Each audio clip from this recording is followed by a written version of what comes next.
स्वावलंबी बनाने के लिए और आपके स्वाभिमान को बचाए रखने के लिए माननीय प्रधानमंत्री जी ने आयुष्मान भारत जैसी विश्व की सबसे बड़ी स्वास्थ्य योजना का प्रारंभ किया और उत्तर प्रदेश में आयुष्मान भारत मुख्यमंत्री जन आरोग्य अभियान इसी दिशा में चलाया जा रहा है, जिससे अधिक से अधिक लोगों को जो इसमें पंजीकृत हैं उनको हम ये लाभ पहुंचा सकें। और इसीलिए 40 लाख अंत्योदय राशन कार्ड धारकों के परिवारों को इससे लाभान्वित किया जा रहा है, जिसमें 1 करोड़ 30 लाख व्यक्तियों को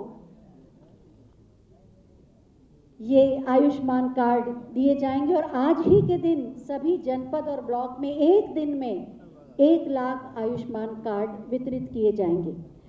ये कार्यक्रम तो है ही, साथ ही चूंकि स्वास्थ्य से जुड़ी बात है तो माननीय मुख्यमंत्री जी ने जो कुशल प्रबंधन किया कोरोना महामारी का, जिसकी चर्चा पूरे विश्व में है, उस पर आईआईटी कानपुर ने जो अपनी रिपोर्ट पुस्तक के रूप में प्रकाशित की है, आज उसका भी विमोचन होगा और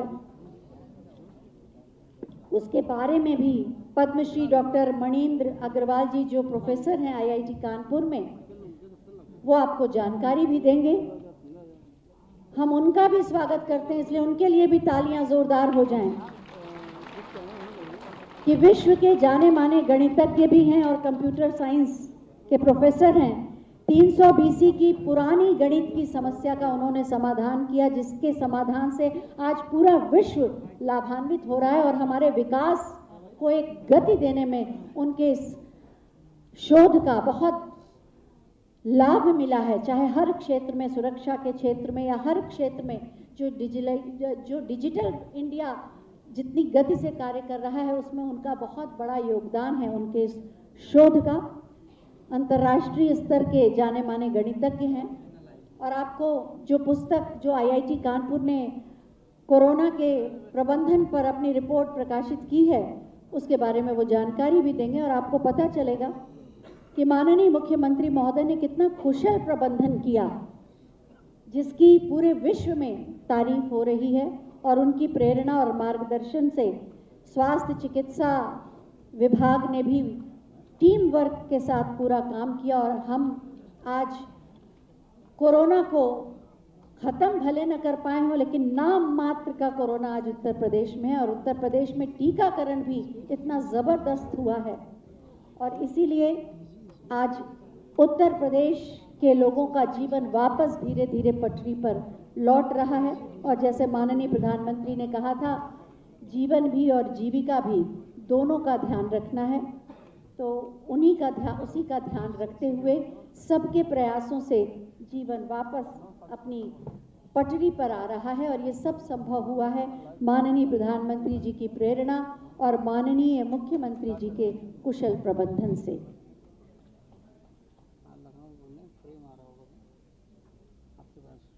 मंच पर जितने भी हमारे अतिथि प्रशासनिक अधिकारी सब आसीन हैं, इन सभी लोगों ने रात दिन मेहनत की है, जिससे हम इस महामारी का सामना कर पाएं और इसका अंत कर पाएं और उत्तर प्रदेश की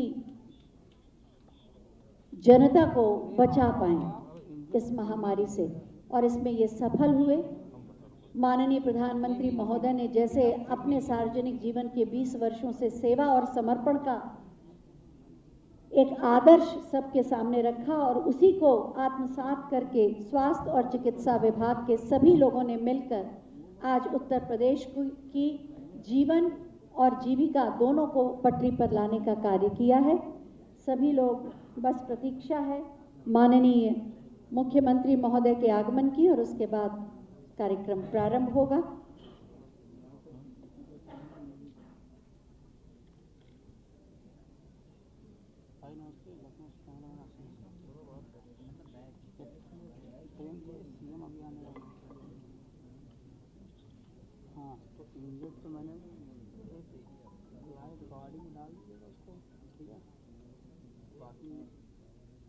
सभी से अनुरोध है कि यथाशीघ्र अपना स्थान लेकर व्यवस्थित हो जाएं। मोबाइल आपने साइलेंट मोड पर कर लिया होगा। वातावरण की गतिविधियां बता रही हैं कि माननीय मुख्यमंत्री जी का आगमन होने वाला है। आदरणीय मुख्य सचिव श्री R.K. तिवारी जी का आगमन हो रहा है। मैं चाहूंगी जोरदार तालियों से उनका भी स्वागत करें, अभिनंदन करें।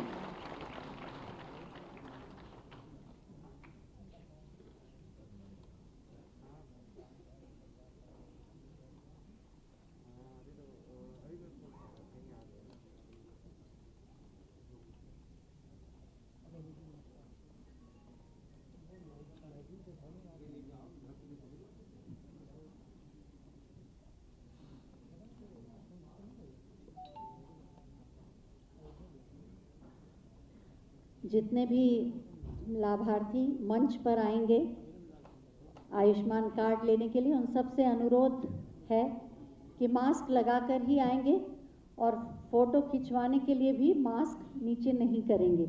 एक फोटो मास्क के साथ ही सही, तो सभी लोग उसका पालन करेंगे। अगर हमें कोरोना को हराना है तो सजगता का पालन भी करना है। बस कुछ ही पलों का इंतजार, माननीय मुख्यमंत्री महोदय का आगमन होगा। आज स्वास्थ्य को समर्पित है ये कार्यक्रम। वातावरण की गतिविधियां इस बात का संकेत दे रही हैं कि बस कुछ ही पलों में माननीय मुख्यमंत्री महोदय का आगमन होगा और आप सब अपने स्थान पर खड़े होकर जोरदार तालियों से उनका स्वागत भी करेंगे और तालियों के माध्यम से अपने प्रणाम मंच तक पहुंचाएंगे। माननीय मुख्यमंत्री महोदय का आगमन हो रहा है। आयुष्मान भारत मुख्यमंत्री जन आरोग्य अभियान के अंतर्गत आयुष्मान कार्ड वितरण के इस समारोह में जोरदार तालियों से स्वागत, अभिनंदन और वंदन माननीय मुख्यमंत्री जी का, जो हमारे प्रेरणा स्रोत हैं, हमारे साहस, हमारे आत्मविश्वास और स्वाभिमान का प्रतीक हैं। सभी से अनुरोध है अपने स्थान पर बैठ जाएं। आयुष्मान भारत मुख्यमंत्री जन आरोग्य अभियान के अंतर्गत अंत्योदय राशन कार्ड धारकों को आयुष्मान कार्ड वितरण के इस समारोह में हम माननीय मुख्यमंत्री जी और मंचासीन समस्त अतिथियों के साथ आप सभी का हार्दिक स्वागत करते हैं, अभिनंदन करते हैं। स्वागत भावनाओं को व्यक्त करने का एक माध्यम है। मैं सबसे पहले माननीय स्वास्थ्य एवं चिकित्सा मंत्री माननीय श्री जय प्रताप सिंह जी से अनुरोध करूंगी कि हम सब की ओर से माननीय मुख्यमंत्री जी को पुस्तक और पुष्प भेंट कर उनका स्वागत करें, अभिनंदन करें और आप सब तालियों के पुष्पों से स्वागत करेंगे। इसके बाद मैं अपर मुख्य सचिव चिकित्सा एवं स्वास्थ्य श्री अमित मोहन प्रसाद जी से अनुरोध करूंगी कि हम सब की ओर से माननीय श्री सुरेश कुमार खन्ना जी का स्वागत करें पुष्प और पुस्तक के द्वारा। माननीय मंत्री वित्त एवं चिकित्सा शिक्षा श्री अमित मोहन प्रसाद जी से अनुरोध है कि माननीय श्री जय प्रताप सिंह जी का भी स्वागत करें। माननीय राज्य मंत्री स्वास्थ्य माननीय श्री अतुल गर्ग जी का स्वागत करें और आदरणीय सदस्य नीति आयोग डॉक्टर विनोद पॉल जी का भी स्वागत करें। और अब हम माननीय मुख्यमंत्री महोदय से अनुरोध करेंगे कि दीप प्रज्वलित करके मुख्यमंत्री जन आरोग्य अभियान की आज शुरुआत करें। अंत्योदय राशन कार्ड धारकों को आज आयुष्मान कार्ड दिए जाएंगे। यहाँ 15 लोगों को प्रतीक स्वरूप और जनपद ब्लॉक में आज ही के दिन 1 लाख लोगों को आयुष्मान कार्ड दिया जाएगा।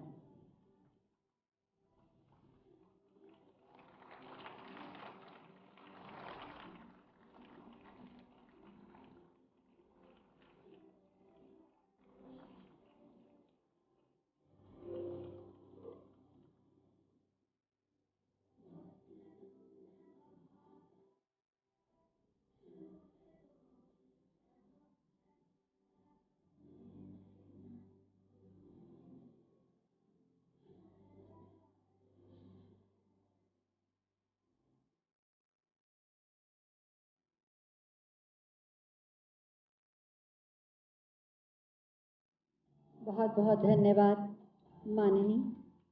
दीप प्रज्वलन यानी अग्नि को साक्षी मानकर सबके कल्याण और मंगल के लिए प्रतिबद्धता को दोहराना कि हम जिस संकल्प के साथ ये आयोजन कर रहे हैं हम उसमें सफल हों, परमात्मा की कृपा, आशीर्वाद और शक्ति हमें मिले। मैं अपर मुख्य सचिव चिकित्सा एवं स्वास्थ्य श्री अमित मोहन प्रसाद जी से अनुरोध करूंगी कि वो अतिथियों का स्वागत करें।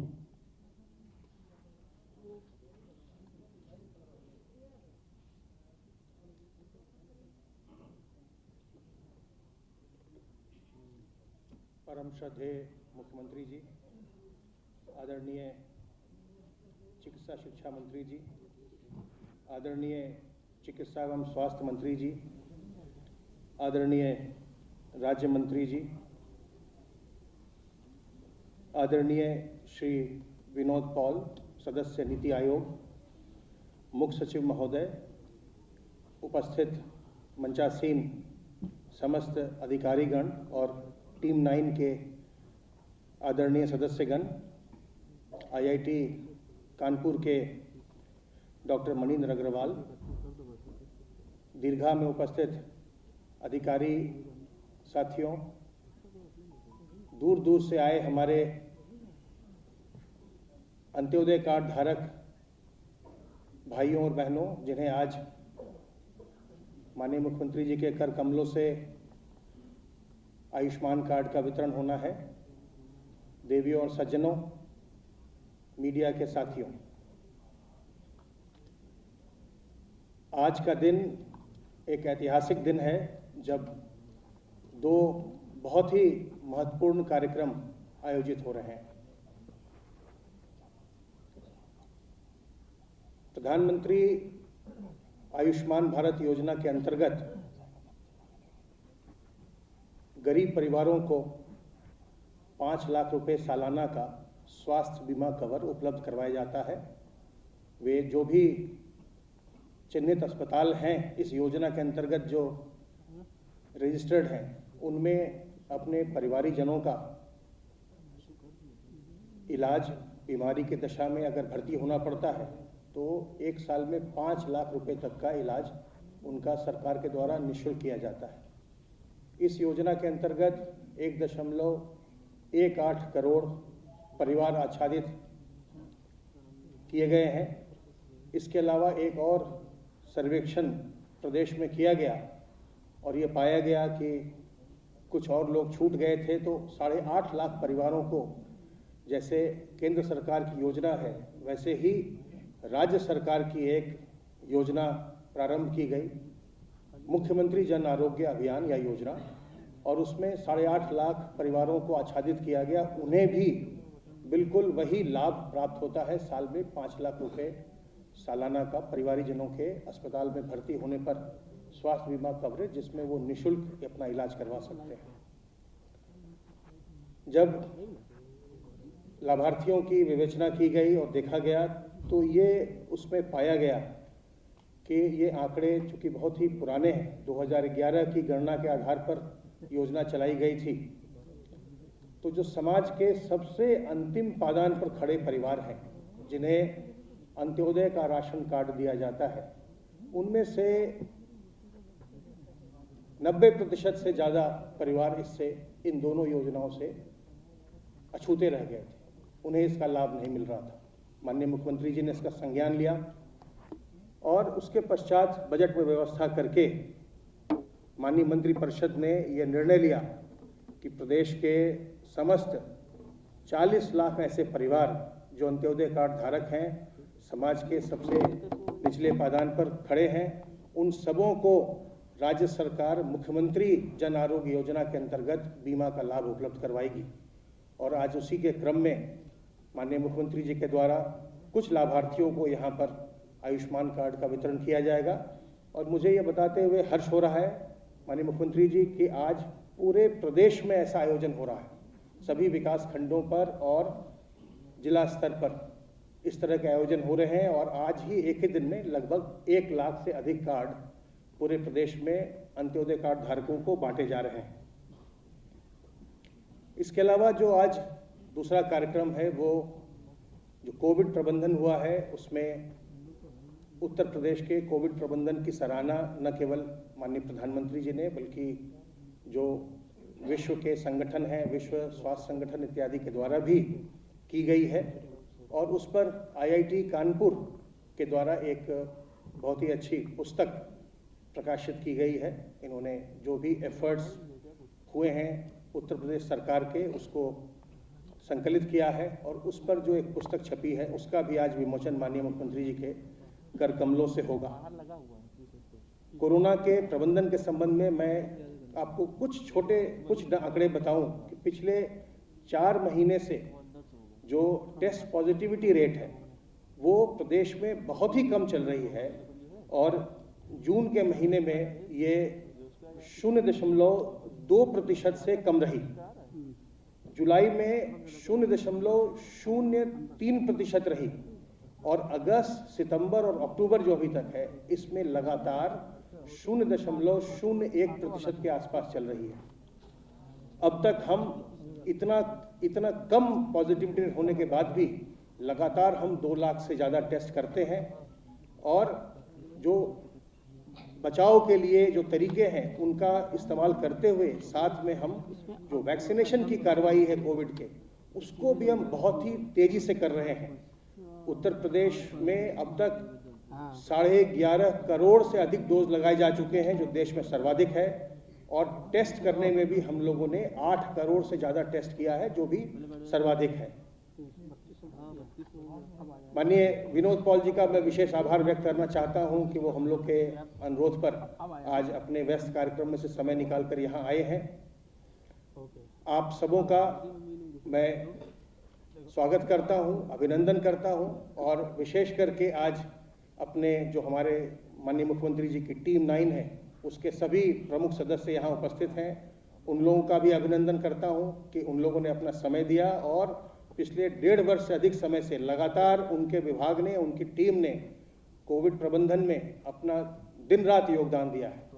और माननीय मुख्यमंत्री जी की अनुमति से मैं आज एक डॉक्टर का यहाँ नाम लेना चाहता हूँ, जिन्होंने, मैं फरवरी 2020 में स्वास्थ्य विभाग में आया था। 2 मार्च से कोरोना का काल प्रारंभ हुआ और उस समय से लगातार एक चिकित्सक हैं जो कि लगातार बहुत जिन्होंने दिन रात मेहनत की है। State surveillance officer doctor Vikasendu Agarwal आज इस दीर्घा में है। मैं आपका भी अभिनंदन करता हूं और इसके साथ ही एक बार पुनः आप सभी लोगों का बहुत बहुत स्वागत, बहुत बहुत अभिनंदन।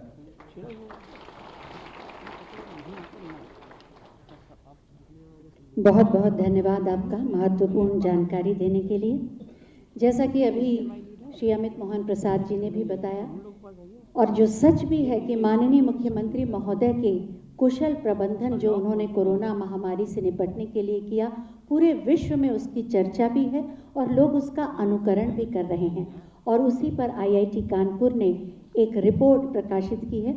उसके बारे में जानकारी देने के लिए मैं आमंत्रित कर रही हूँ IIT कानपुर के प्रोफेसर पद्मश्री डॉक्टर मणीन्द्र अग्रवाल जी को, जिन्होंने 300 BC पुरानी गणित की समस्या का समाधान किया, जो आज पूरे विश्व के लिए उपयोगी हो रही है। अंतर्राष्ट्रीय स्तर के गणितज्ञ हैं। मैं डॉक्टर मणीन्द्र अग्रवाल जी से अनुरोध करूंगी कि वो इस पुस्तक के बारे में जानकारी दें।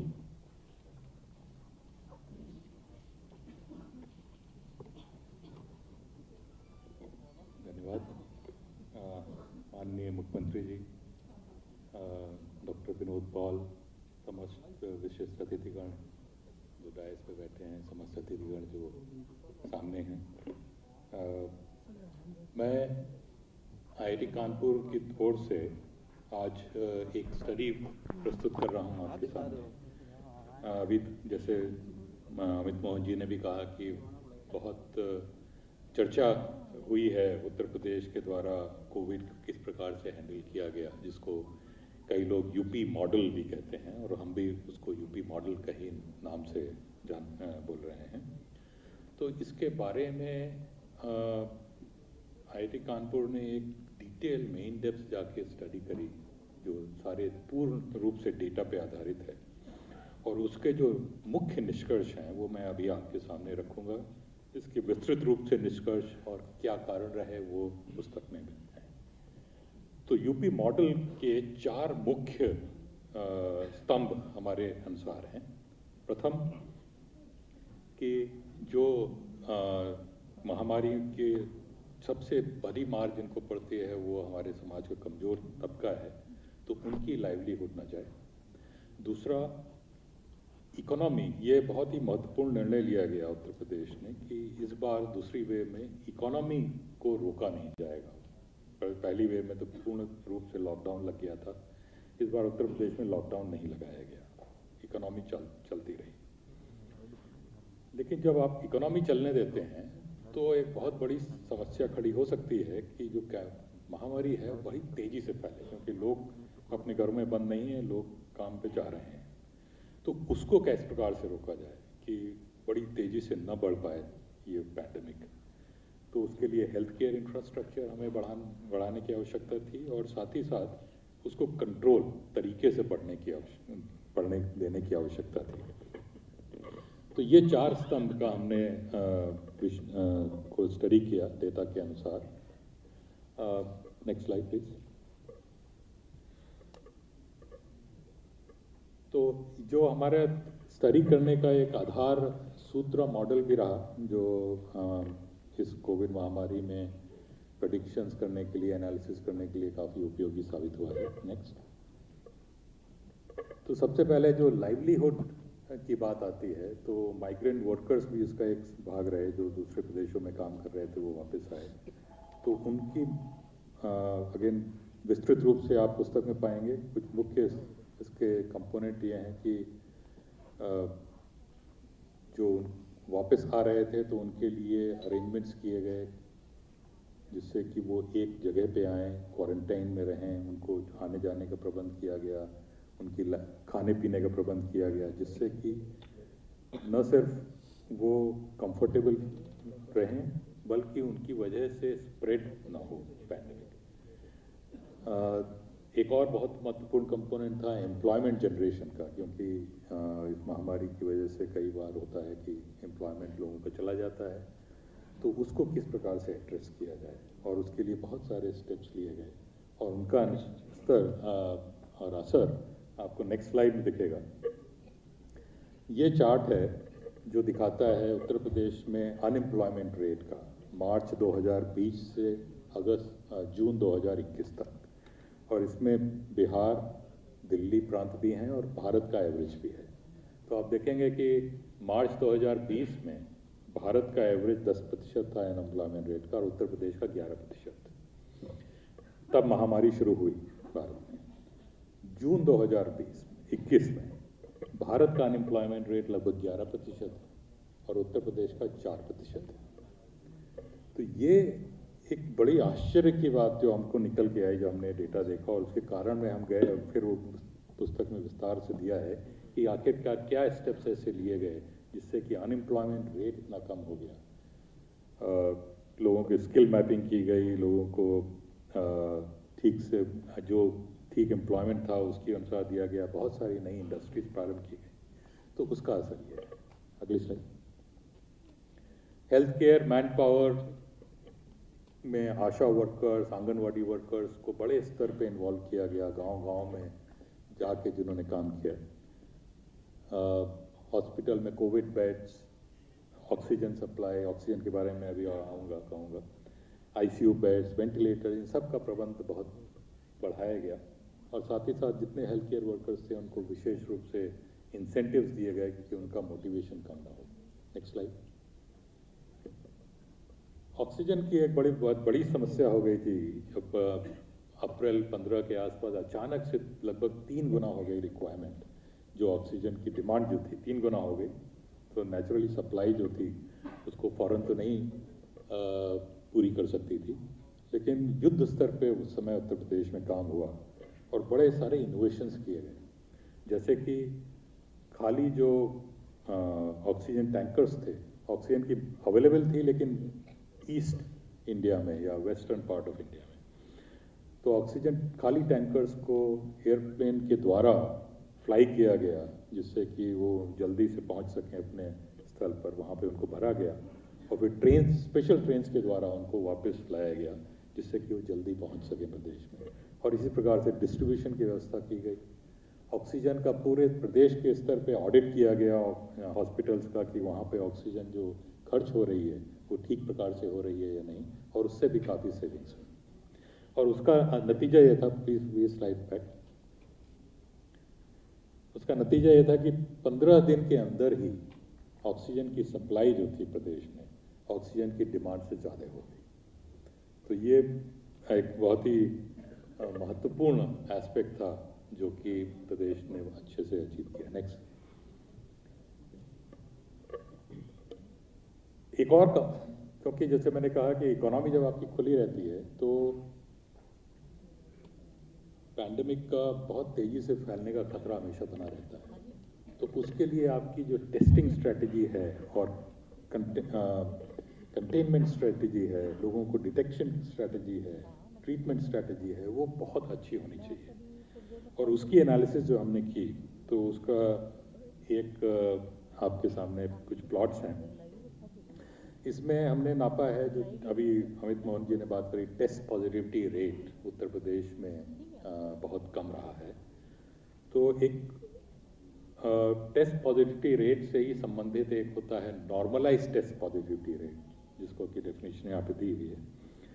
तो ये दर्शाता है जब इसकी संख्या 2 या 2 से अधिक होती है तब आपकी जो टेस्टिंग स्ट्रेटजी है वो केवल सिम्टोमेटिक है, क्योंकि जिनमें सेलेक्टेड है कि कुछ लोग जिनमें ज़्यादा बीमारी के लक्षण दिख रहे हैं उन्हीं को टेस्ट करें। जब आधे या आधे से कम होती है तो इसका मतलब होता है कि आप बहुत विशाल संख्या में व्याप्त रूप से टेस्टिंग कर रहे हैं, जिसको कह सकते हैं, अंग्रेजी में कहते हैं चेजिंग द पैंडेमिक स्ट्रैटेजी, या पैंडेमिक को पकड़ने के पूरा प्रयास किया जा रहा है।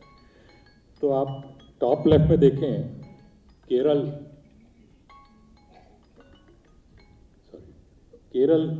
प्रांत का दिया हुआ है। जब पिछले वर्ष काफ़ी उसकी तारीफ हुई थी और उस समय आप देखें उनके जो प्लॉट्स में वो उस समय चेजिंग द पैंडेमिक स्ट्रैटेजी का प्रयोग कर रहे थे। उनका जो नॉर्मलाइज टेस्ट पॉजिटिव रेट था वो काफ़ी कम था। लेकिन इस साल के आते आते जब दूसरी वेव आई तो उनकी स्ट्रैटेजी बदल गई और वो केवल सिम्टोमेटिक टेस्टिंग या टारगेटेड टेस्टिंग कर रहे थे। और इसी कारण से आप पाएंगे कि केरल में इस समय वो कंट्रोल से थोड़ा बाहर ही है पैंडेमिक। महाराष्ट्र में लगातार पिछले साल से वो कंट्रोल टेस्टिंग ही कर रहे हैं, जबकि उत्तर प्रदेश में आप नीचे दाहिने हाथ पे वाला जो प्लॉट है उसमें पिछले साल के शुरू से लगातार पैंडेमिक को चेज किया जा रहा है। हमेशा जो नॉर्मलाइज टेस्ट पॉजिटिविटी रेट है वो आधे से भी कम दिख रहा है।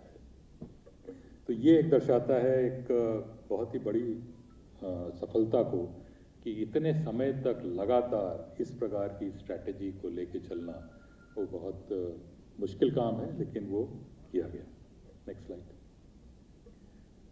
आखिरी में कंटेनमेंट स्ट्रैटेजी कि आपको इसके साथ ही साथ रेस्ट्रिक्शंस भी लगाने होंगे।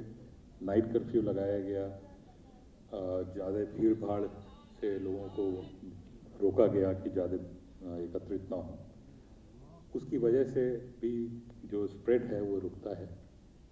तो उसका असर क्या हुआ? ये जो लेफ्ट में आपका जो एक प्लॉट दिख रहा है, ग्राफ दिख रहा है, उसमें ब्लू कर्व जो है वो दर्शाता है कि किस प्रकार से इन्फेक्शन बढ़े और घटे अप्रैल मई के महीने में। और जो डैश्ड रेड लाइन है वो ये दिखाता है कि यदि ये प्रयास नहीं किए गए होते तब क्या होता। और उससे दिखता है कि 70,000 से भी अधिक नए केसेस प्रतिदिन आ सकते थे, जो जैसा वास्तव में हुआ उसके दुगना है, उसके आसपास। तो जो भी लिमिटेड कंटेनमेंट मेजर्स लिए गए, लॉकडाउन नहीं लगाया गया, लेकिन उस जो लिमिटेड कंटेनमेंट मेजर्स लिए गए, हर एक डिस्ट्रिक्ट लेवल पे माइक्रो कंटेनमेंट जोन्स बनाए गए, उसके द्वारा जो कोविड के स्तर को काफ़ी नीचे तक लाया गया। और फाइनली जो राइट में है ये भी बहुत इंटरेस्टिंग प्लॉट है। इसमें 18 स्टेट्स को रिप्रेजेंट किया गया है। इसमें यह दर्शाया गया है कि जिस समय रेस्ट्रिक्शन लगाए गए वो क्या सही समय था, क्या पहले लगाते तो ज़्यादा अच्छा होता या बाद में लगाते तो ज़्यादा अच्छा होता। तो जितने स्टेट्स ग्रीन सर्कल के अंदर हैं वहाँ पे यदि थोड़ा जल्दी लगा दिए गए रिस्ट्रिक्शंस या लॉकडाउन जो भी उन्होंने लगाया, बाद में लगाते तो ज़्यादा फायदा होता। जितने रेड सर्कल के अंदर हैं, अधिकतर स्टेट उसी में हैं, वहाँ पे यदि पहले लगाते तो ज़्यादा अच्छा होता, उससे उनको संख्या में बचाव ज़्यादा होता। और केवल 5 स्टेट ऐसे हैं जो लगभग सही समय पे उन्होंने लगाया, और उन 5 में भी उत्तर प्रदेश सबसे सही समय पे उन्होंने जितने रिस्ट्रिक्शन मेजर थे वो लगाए। Next slide. और ये लगातार तीसरी वेव के भी हम लोग बात करते हैं, तो उसके लिए भी तैयारियां प्रदेश में लगातार चल रही हैं, चाहे पेडियाट्रिक फैसिलिटी हो, वैक्सीनेशन ड्राइव हो, इन सब के बारे में अभी अमित मोहन जी ने भी बताया। ऑक्सीजन प्लांट्स बहुत बड़ी संख्या में लगा दिए गए हैं, तो जिसकी वजह से यदि संभावना हालांकि कम है तीसरी वेव आने की, लेकिन यदि आ भी जाती है तो ज़्यादा चिंतित होने की बात नहीं लग रही, क्योंकि अब प्रदेश का जो इंफ्रास्ट्रक्चर है वो काफ़ी हद तक अच्छा हो गया है। और अंत में मैं बस एक धन्यवाद देना चाहूँगा, क्योंकि जो डेटा हमको देखा और उससे जो निष्कर्ष निकले, उससे ये बड़ा स्पष्ट रूप से आया कि पिछले 1.5 वर्षों में बहुत ही मेहनत इस प्रदेश के एडमिनिस्ट्रेशन ने की है। कोविड को प्रदेश में एक बहुत बड़ी चुनौती के रूप में स्वीकार करके और उसको किस प्रकार से कंट्रोल में किया गया, क्योंकि हमारा प्रदेश उतना सामर्थ्य नहीं रखता है जितने कि शायद कुछ अन्य प्रदेश रखते हैं। हमारी जनसंख्या भी सबसे अधिक है, उसके बाद भी प्रदेश में कोविड का प्रकोप कई अन्य प्रदेशों की कंपैरिजन में कम रहा, और उसके लिए जिन लोगों ने इसमें सहयोग किया वो सब धन्यवाद के पात्र हैं। Thank you.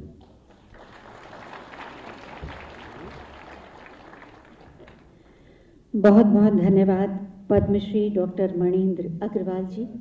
आपने कोरोना प्रबंधन के क्षेत्र में माननीय मुख्यमंत्री जी द्वारा यूपी मॉडल जो बनाया गया उसके बारे में इतने विस्तार से जानकारी दी। मंच पर आसीन हैं आदरणीय सदस्य नीति आयोग डॉक्टर विनोद पॉल जी। हम उनसे भी अनुरोध करेंगे कि आज के इस अवसर पर अपने विचार प्रकट करें।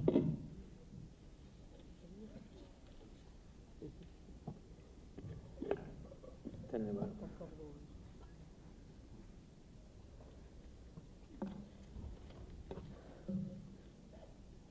माननीय मुख्यमंत्री उत्तर प्रदेश महोदय योगी आदित्यनाथ जी, माननीय वित्त एवं स्वास्थ्य शिक्षा मंत्री जी, माननीय स्वास्थ्य मंत्री जी, माननीय स्वास्थ्य राज्य मंत्री जी, रिस्पेक्टेड चीफ सेक्रेटरी साहब, ACS अमित मोहन प्रसाद जी, मनिंदर अग्रवाल जी, सीनियर ऑफिशियल, इनवाइटीज, और सबसे महत्वपूर्ण जो आज मुख्यमंत्री जन आरोग्य अभियान से जुड़ने वाले लाभार्थी हैं, मैं उनको नमस्कार नमन अभिनंदन करता हूं।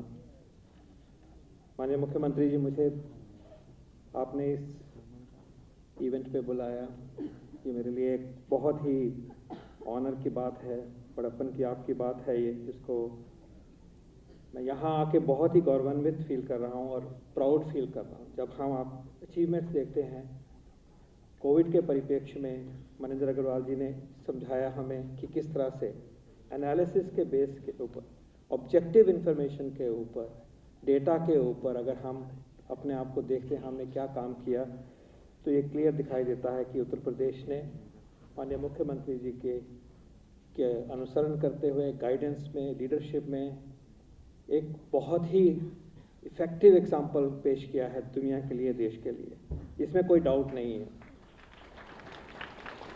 मैं इस मुहिम में जुड़ा रहा हूँ इस पीरियड में, और मैं बिल्कुल जिम्मेवारी से और पूरी सिंसेरिटी से कह सकता हूँ कि जो काम हमने उत्तर प्रदेश में करके दिखाया है, और उस काम को अब हम वैक्सीनेशन के काम की तरह आगे भी बढ़ा रहे हैं, पेंडेमिक से भी जूझ रहे हैं, साथ साथ वैक्सीनेशन का भी काम लेके जा रहे हैं। जितने ज़ोरों से हुआ और जिस तरह से हुआ वो बिल्कुल एक बड़ी इंपॉर्टेंट मिसाल है। सबसे बड़ी खुशी सर ये होती है कि जो हमें साइंटिफिक तथ्य मिले, जो गाइडेंस मिली, आपकी टीम ने उसको अनुसरण किया। उसका आगे लेके गए। जैसे कि अभी एग्जांपल आपने टेस्टिंग का एग्जांपल दिया, बिल्कुल रैशनल अप्रोच लेके आगे गए। आपने रिस्ट्रिक्शंस लगाई तो टाइम पे लगाई, आपने स्केल अप किया टेस्टिंग का, सिस्टमैटिक करा, पीडियाट्रिक आईसीयूज बनाए, तरीके से बनाए, ये साइंटिफिक प्रिंसिपल्स को फॉलो करते हुए, एपिडेमियोलॉजी के प्रिंसिपल्स को फॉलो करते हुए, महामारी को रोकने के जो प्रिंसिपल्स हैं, टेस्ट है, ट्रैक है, उसके बाद ट्रीटमेंट है, फिर टीका है और कोविड अप्रोप्रिएट बिहेवियर है कि हम उससे बचें, वो सब आपने करके दिखाया। मैं आपको बधाई देता हूं, प्रदेश को बधाई देता हूं और आपकी टीम को बधाई देता हूं अपनी तरफ से और भारत सरकार की तरफ से। सर, मुझे मौका मिला, आपके मंद्रावाल जी ने जो बताए हैं वो एक एस्पेक्ट है, मुझे डिटेल में जानने का मौका मिला जो आपने होम केयर का मॉडल इस्टेब्लिश किया। उसकी एक प्रेजेंटेशन हुई थी अमित जी की तरफ से, और उसमें अगर हम उसको थोड़ा अनपैक करते हैं तो वहाँ हमें दिखाई देता है कि आपने रैपिड रिस्पांस टीम्स बनवाई, 7,000 रैपिड रिस्पांस टीम्स बनाई इस प्रदेश के लिए, और वो मैं मानता हूँ कि कटिंग एज था हमारा कंट्रोल करने के लिए। निगरानी समितिज बनवाई, सर्वेलेंस टीम्स बनाई, ये घर घर में पहुंचे, गांव-गांव में, गली गली में पहुंचे, और फिर आपके एक मॉडल के अंदर एक सुंदर मॉडल सर जो था और है कहूँगा, integrated Covid command and control centre, उसकी मिसाल हम बाकियों से कंपेयर करते हैं तो बहुत ऊपर है। आपने बहुत जल्दी इसको इस्टेब्लिश किया, स्टेट लेवल पे भी और ज़िले के लेवल पे भी, बहुत बड़ी बात है। और हमने इस बात का प्रचार आगे भी बढ़ाया कि ये ऐसा कमांड सेंटर हमें आज भी चाहिए। ये वायरस अभी गया नहीं है, वापस आया, हमने देखा कैसे अचानक से वापस आया, हमें तत्पर रहना है। तो ये जो सिस्टम सर आपने क्रिएट किया है, अभी हमने इसको बिल्कुल एक्टिव रखना है और इसके ऊपर पूरी नज़र रखनी है, और इसमें मुझे कोई डाउट नहीं है कि उत्तर प्रदेश में हम कोविड की महामारी को कंट्रोल में लेके आ गए हैं लगभग, और आगे भी आते रहेंगे। वैक्सीनेशन प्रोग्राम में भी मिसाल जो आपने दिखाई सर, बहुत ही काबिल तारीफ है। 11.5 करोड़, 11.5 करोड़ टीके लग गए हैं, और 20 लाख के ऊपर टीका लगाना तो ऑलमोस्ट आदत की तरह से बन जाता है। आप करके दिखा देते हैं आपकी टीम सर, और मुझे बताया गया है चीफ सेक्रेटरी साहब ने कि 30 लाख तक टीका लगाने की क्षमता रखता है ये public health system of Uttar Pradesh. Remarkable achievement, remarkable potential, और हवा में पहुंचना है। जो रह गए हैं, मैं विनती करना चाहूँगा इस मौके पे, बाहर भी, इसके बाहर भी लोग सुन रहे होंगे, जिसको पहली डोज नहीं लगी वो प्लीज़ जल्दी से जल्दी अपनी पहली डोज लगाए। पहली डोज लगने से आप में सीरियस कोविड होना लगभग खत्म हो जाता है, मॉर्टैलिटी, डेथ, मौत होना लगभग खत्म हो जाता है, और शील्ड बन जाता है आपके थ्रू। अब वो इन्फेक्शन आसानी से दूसरी जगह नहीं पहुंचेगी। हाँ, मास्क लगाएंगे, उसके बावजूद भी हम सब ने लगाया हुआ, टीका भी और मास्क भी, लेकिन हम बचा पाते हैं अपने आप को और सबको। इसलिए जिसको पहली डोज नहीं लगी उसको पहली लगे, जिसको पहली लगी उसको दूसरी लगे, ये काम पूरा करना है, कोई छूट नहीं सकता। हमने पूरी जिंदगी नए तरीके से जो बन गई है व्यवस्था, उसमें अब हमें नॉर्मल होके आगे बढ़ना है। उसके लिए टीका लगाना और अपने आप को ये बचाना, उसके बावजूद भी बचाना, हमें लेके जाएगा उस रास्ते पे, ताकि हम जिंदगी भी चले, लाइवलीहुड भी चले, और देश का विकास हो, प्रदेश का विकास हो। सर, आपके नेतृत्व में मैं एक और बहुत अचीवमेंट जो हुई है उसका जिक्र करना चाहूँगा।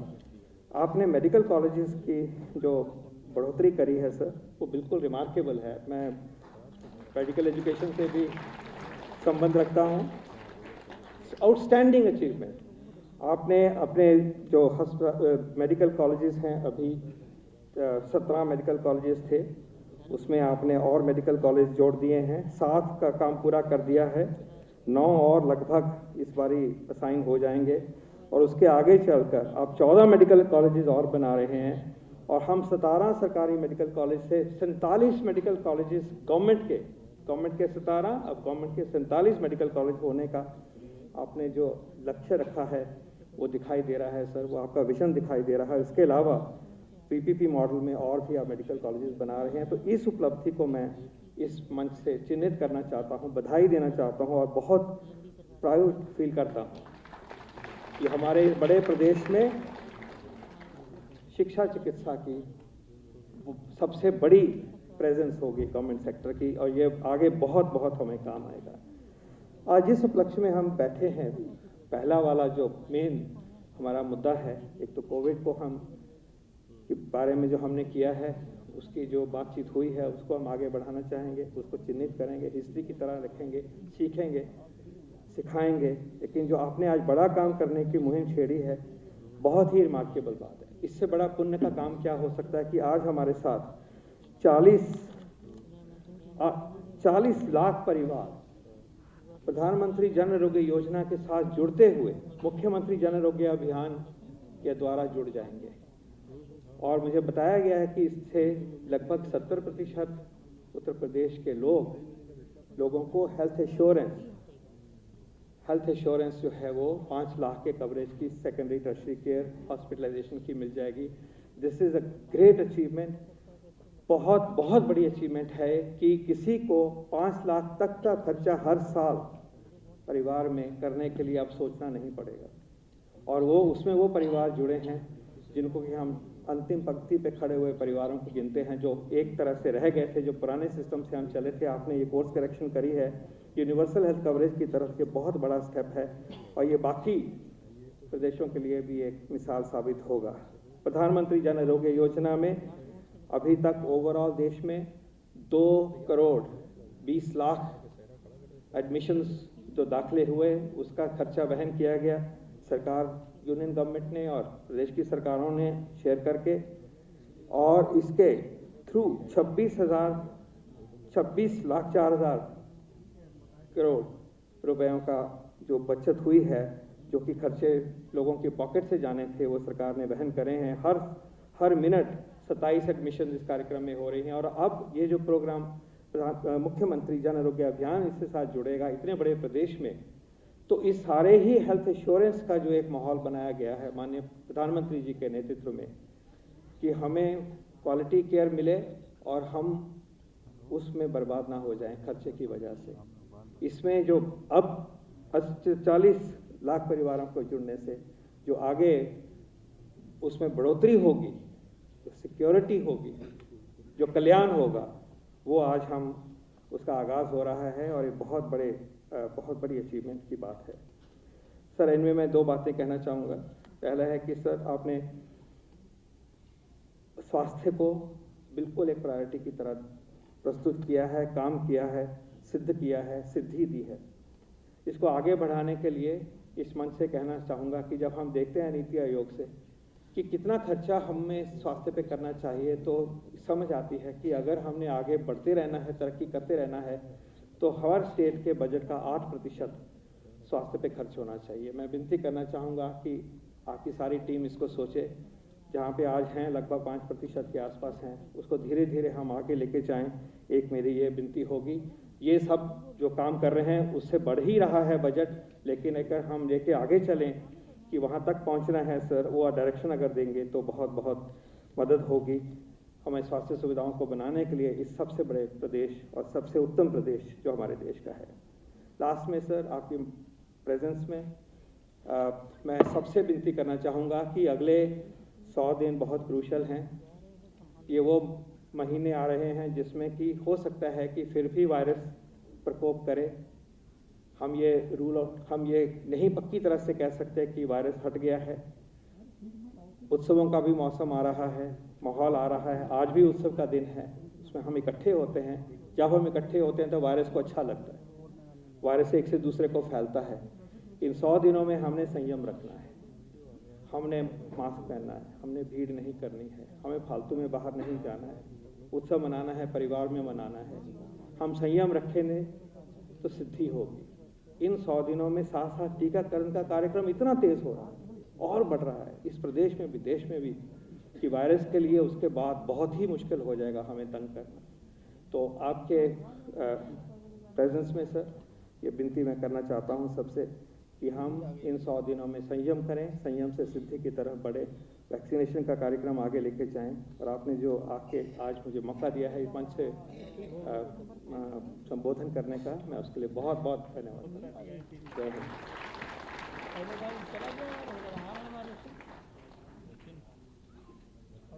बहुत बहुत धन्यवाद महोदय महत्वपूर्ण जानकारी देने के लिए। माननीय मुख्यमंत्री महोदय के मार्गदर्शन में उत्तर प्रदेश के समस्त निवासियों के स्वास्थ्य और उनके स्वास्थ्य की सुरक्षा के लिए सतत प्रयत्नशील हैं माननीय स्वास्थ्य मंत्री माननीय श्री जय प्रताप सिंह जी। उनसे अनुरोध करेंगे कि आज के सुअवसर पर अपने विचार प्रकट करें।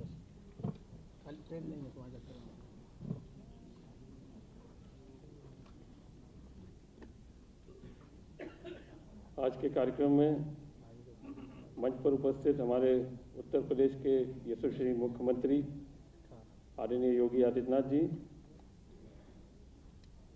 उपस्थित हमारे साथ हमारे वरिष्ठ सहयोगी और चिकित्सा शिक्षा मंत्री आदरणीय सुरेश खन्ना जी, हमारे सहयोगी राज्य मंत्री श्री अतुल गर्ग जी,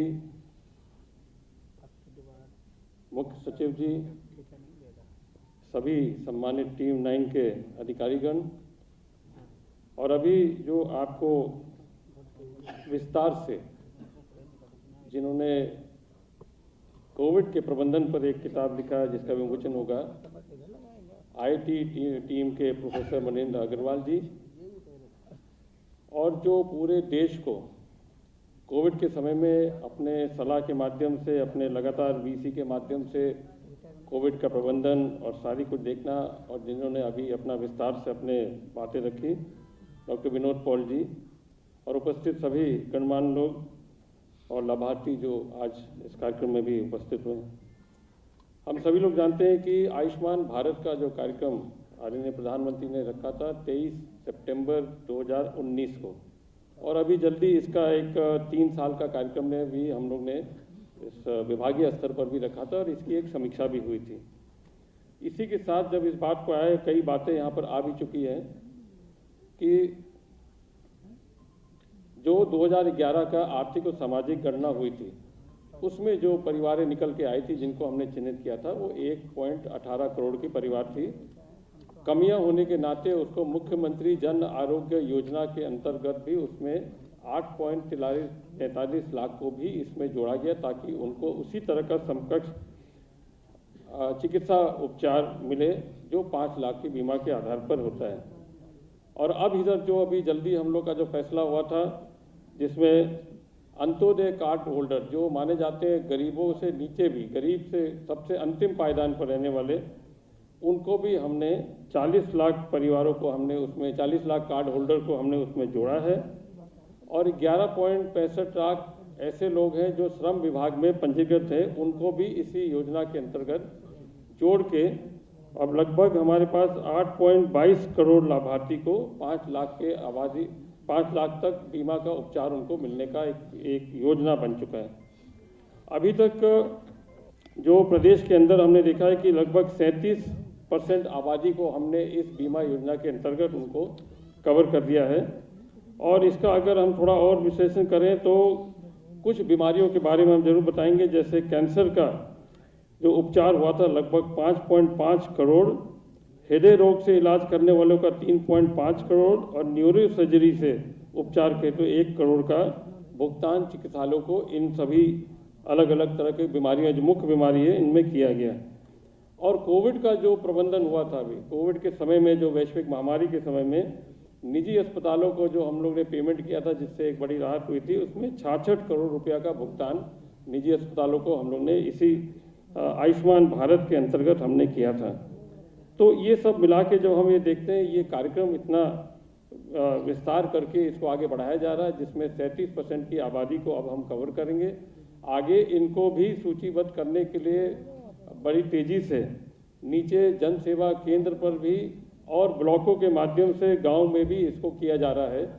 और जहां तक हो सकता है कि हमारे जो आरोग्य मेला जो हर रविवार को लगता है, आप लोग में बहुत सारे लोग बैठे हैं जो अपने गांव में जाते होंगे, रविवार के दिन हमारा मुख्यमंत्री आरोग्य मेला जो प्रति रविवार रहता है, उसमें भी हम अपने अगल बगल के गांव के लोग को प्रेरित करके जिनका उस सूची में नाम है उनका भी पंजीकृत कराने का हमारा पूरा प्रयास होना चाहिए। लगभग हमारा 18,000 लाभार्थी को हम हर रविवार में पंजीकृत करते हैं आयुष्मान भारत के अंतर्गत। तो एक तो ये था। दूसरा, मैं एक बात खाली ये कहना चाह रहा था कि कोविड के महामारी के समय में जिस तरह से डॉक्टर विनोद पॉल ने और जिस तरह से प्रोफेसर महेंद्र अग्रवाल ने इसको विस्तार से बताया आपको, एक कठिन दौड़ के समय में हम सभी लोग ने और माननीय मुख्यमंत्री की प्रेरणा से और उनके कुशल नेतृत्व से टीम 11 और टीम 9 की बैठक के बाद ये पूरा प्रबंधन उसमें कराया गया कि जिस तरह से जब महामारी आई तो आम आदमी का आजीविका और उससे जुड़ा हुआ कैसे उनकी आजीविका को पूरा करें, उद्योग कैसे संचालित करें, स्वास्थ्य सेवा कैसे हम ठीक कर सकते हैं और उससे जुड़ा हुआ प्रबंधन हम अपना किस तरह से बराबर रखें। ये चारों चीज़ों पर अभी प्रकाश प्रोफेसर महेंद्र अग्रवाल ने भी बताया था और यही चीज़ जो थे इसी पर जब विचार किया तो टीम 9 और टीम 11 की बैठकों में और उनके अंतर विभागीय समन्वय के नाते आज इसको हम सफलतापूर्वक इसको हम लोगों ने पूर्ण किया। और आज जैसे आपको बताया भी गया है, कोरोना अभी समाप्त नहीं हुआ है, कोरोना अभी हम लोग के बीच में है, परंतु अपने प्रबंधन के और कुशल नेतृत्व, माननीय मुख्यमंत्री के कुशल नेतृत्व के माध्यम से प्रबंधन के माध्यम से हमने कोरोना को पूरी तरह से नियंत्रण जहाँ तक हो सकता किया है। अधिक टेस्टिंग आज भी हम करते हैं, 1.5 लाख से लेकर 2 लाख तक टेस्टिंग आज भी करते हैं। और अभी मैं डॉक्टर विनोद पॉल को जरूर बताऊंगा कि 30 लाख नहीं, वैक्सीनेशन में हम लोग ने 38 लाख एक दिन में हमने किया है। तो 38 लाख करने वाला प्रदेश, जितना भी हमको आज मिल रहा है वैक्सीन, हम और आगे बढ़ा रहे हैं और देश का लगभग अब 100 करोड़ होने जा रहा है। तो मुझे लगता है कि हम लोग बहुत जल्दी वैक्सीनेशन जितना जल्दी हम पूरे देश में कर पाएंगे और उत्तर प्रदेश में कर पाएंगे उतना हमारा बचाव है। तब तक के लिए जैसे आपको सलाह दिया गया है, जरूर अपना मास्क पहन के रखिए, दूरी बना के रखिए और त्यौहार में जरा अपना सतर्क रखिए। मैं यही बात कह के अपनी बात समाप्त करता हूँ। बहुत बहुत धन्यवाद।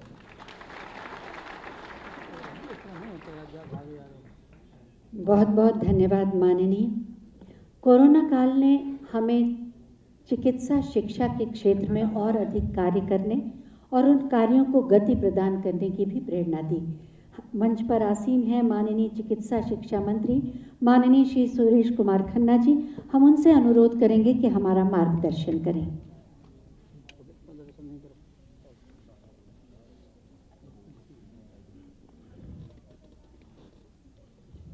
आज के इस विशेष कार्यक्रम में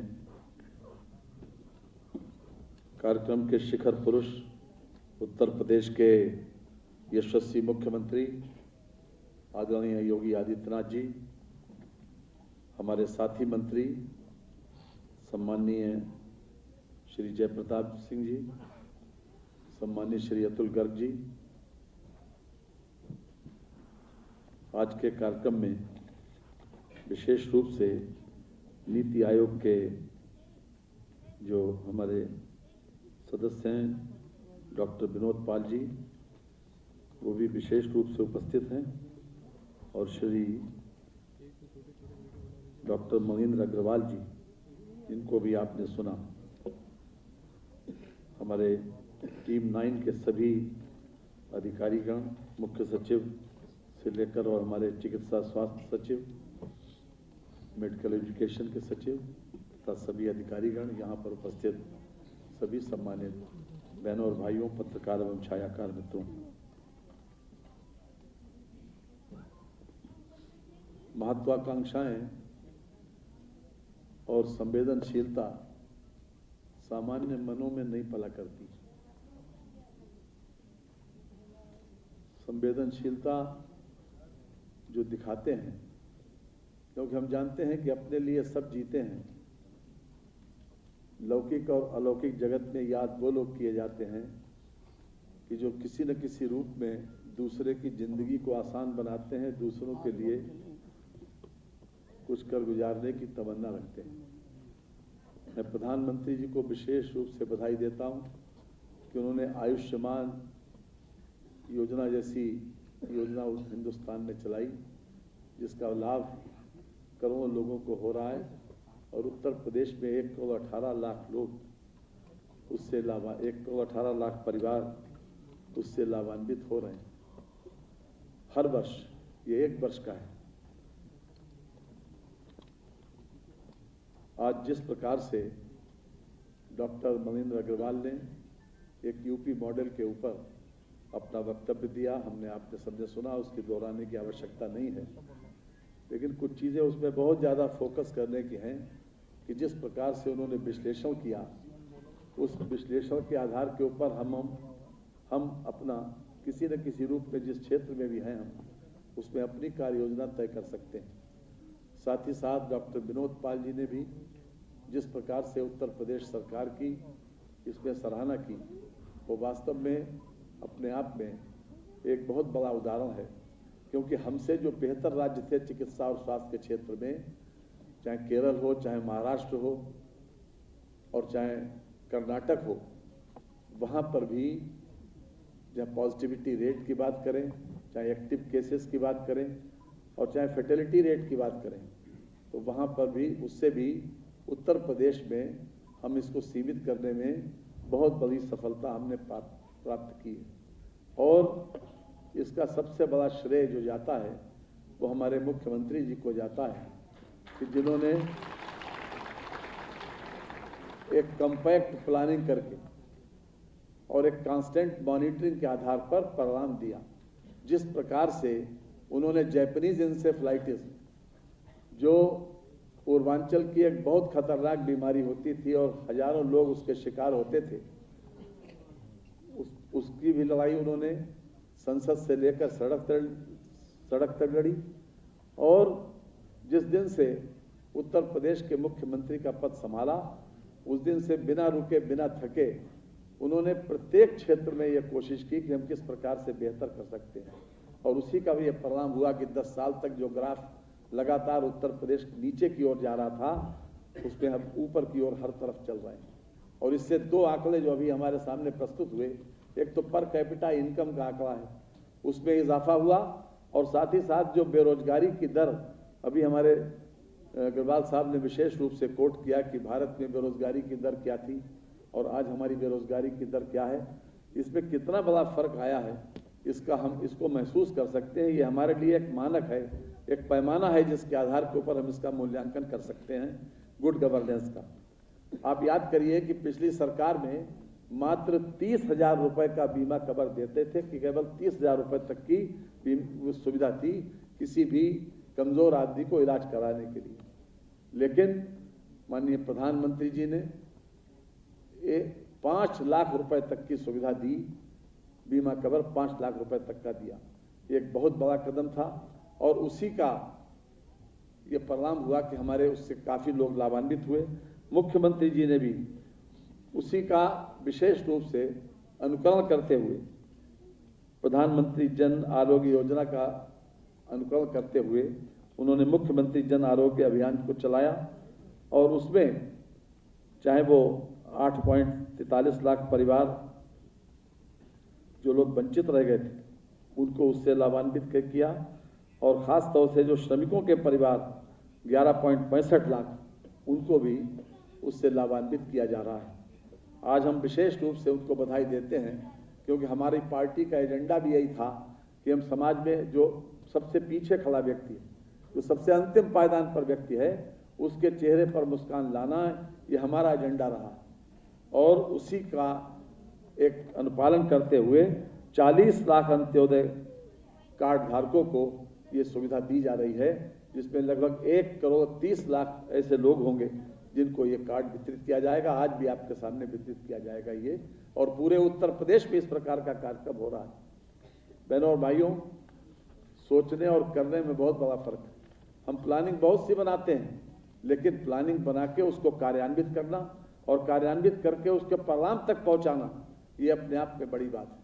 हमारे सामने जो दूसरे प्रदेश हैं उसका उदाहरण है कि जहां मेडिकल फैसिलिटीज हमसे ज़्यादा बेहतर हुआ करती थी, वहां भी आज पॉजिटिव रेट की क्या स्थिति है, वहां सक्रिय केसेस की स्थिति क्या है, चाहे केरल हो, चाहे महाराष्ट्र हो, चाहे तमिलनाडु हो, चाहे कर्नाटक हो।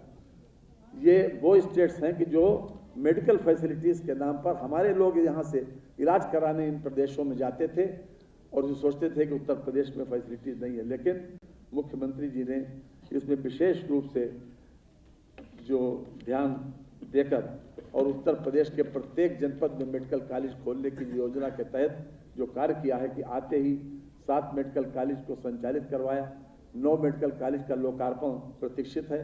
और इसके अतिरिक्त 14 मेडिकल कॉलेज का शिलान्यास भी हो रहा है, जो एक समय सीमा के अंतर्गत पूर्ण होकर और मैं समझता हूं कि लोगों के लिए समर्पित होंगे। और इसके अलावा जहां पर 16 ऐसे जनपद जहां पर मेडिकल कॉलेज नहीं है, तो उनको भी पीपीपी मॉडल पर उनमें मेडिकल कॉलेज खोलने का रास्ता साफ किया। यानी हर प्रकार से इस बात की चिंता की गई कि उत्तर प्रदेश जो चिकित्सा और स्वास्थ्य के क्षेत्र में एक पीछे कहा जाता था, उसको अग्रणी प्रदेश के रूप में उन्होंने प्रस्तुत करने का काम किया। और जहां तक अभी डॉक्टर विनोद पाल जी के आपने शब्द सुने होंगे कि हर बात के ऊपर उन्होंने ये कहा कि ये रिमार्केबल है, यानी अपने आप में ये कोट करने वाली बात है। WHO ने, नीति आयोग ने, प्रधानमंत्री कार्यालय ने और यहाँ तक कि ऑस्ट्रेलिया के एक सांसद ने भी जिन शब्दों में माननीय मुख्यमंत्री जी की प्रशंसा की और उनका एक उदाहरण प्रस्तुत किया अपने सामने, वो हमारे सब के लिए गौरव की बात है। हम सब पर हम रियली इस बात पर गर्व करते हैं कि मुख्यमंत्री जैसा नेतृत्व हमको मिला है। और लगातार उन्होंने इस बात की बिना ये कोशिश किए हुए, बिना ये इस बात की चिंता किए हुए कि आगे क्या होगा, हर चीज में एक जो सुधार का कदम उठाया उसका परिणाम देखने को मिलता है। और इस बात से एक मन में संतुष्टि भी मिलती है कि जो क्षेत्र सबसे पीछे था, आज उत्तर प्रदेश हर क्षेत्र में, चाहे निवेश के मामले में हो चाहे दूसरे मामले में हो, हर क्षेत्र का अग्रणी प्रदेश के रूप में इसका नाम लिया जाता है। इसके लिए हम विशेष रूप से उनको बधाई देते हैं और टीम 9 के सभी लोगों को, मुख्य सचिव सहित सभी अधिकारियों को बधाई देते हैं कि उनके बहुत बड़े सहयोग से आज हम इस मुकाम तक पहुंचे हैं। और एक बार फिर से हम ये अपेक्षा करते हैं कि इसी प्रकार से ईश्वर उनको जन सेवी भावना से काम करने की प्रेरणा देता रहे। इन शब्दों के साथ मैं अपनी बात को समाप्त करता हूं। बहुत बहुत धन्यवाद।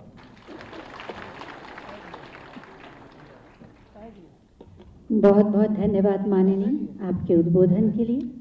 और जैसा कि आप सबको बताया गया था कि माननीय मुख्यमंत्री महोदय ने जिस तरह से कोरोना का प्रबंधन किया, उस पर IIT कानपुर ने एक रिपोर्ट पुस्तक के रूप में प्रकाशित की है। अब माननीय मुख्यमंत्री जी से मैं अनुरोध करूंगी कि इस रिपोर्ट का जो पुस्तक के रूप में प्रकाशित है IIT कानपुर की तरफ से, उसका विमोचन करने की कृपा करें। मंचासीन समस्त अतिथियों के सम्मुख भी पुस्तकें रखी हैं, उनसे भी अनुरोध करेंगे कि विमोचन की इस प्रक्रिया में शामिल हों और इस पुस्तक को सभी अतिथियों को दिखाएं।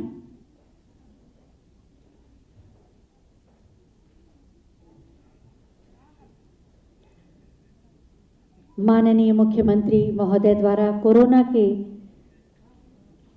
समाप्ति के लिए किए गए प्रबंधन पर आधारित IIT कानपुर की ये रिपोर्ट जो पुस्तक के रूप में प्रकाशित है, तालियां बजा के उन लोगों का अभिनंदन करिए जिन्होंने इसमें अपना सहयोग दिया। बहुत बहुत धन्यवाद माननीय। जैसा कि आप सब जानते हैं कि अब मुख्यमंत्री जन आरोग्य अभियान के अंतर्गत अंत्योदय राशन कार्ड धारकों को आयुष्मान कार्ड वितरित किए जाएंगे। माननीय मुख्यमंत्री महोदय के कर कमलों द्वारा हम माननीय मुख्यमंत्री महोदय से अनुरोध करेंगे कि वो इन लाभार्थियों को आयुष्मान कार्ड अपने हाथों से देंगे। मैं इन सभी के नाम ले रही हूं और अनुरोध करूंगी कि वो मंच पर आएं। सबसे पहले अविरल सिंह। हम आपको बता दें कि आज ही के दिन सभी जनपद और ब्लॉक में 1 लाख लोगों को ये आयुष्मान कार्ड दिए जाएंगे।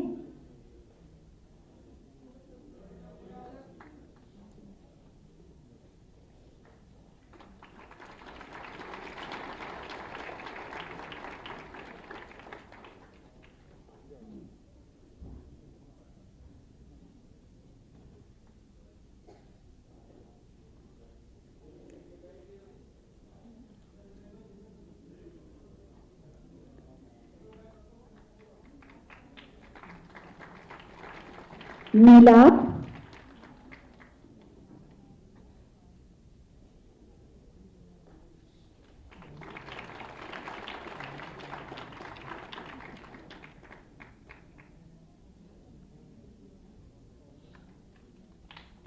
रेशमा,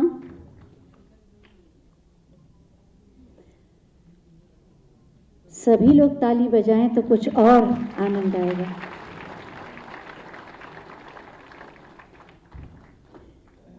कशिश सिंह,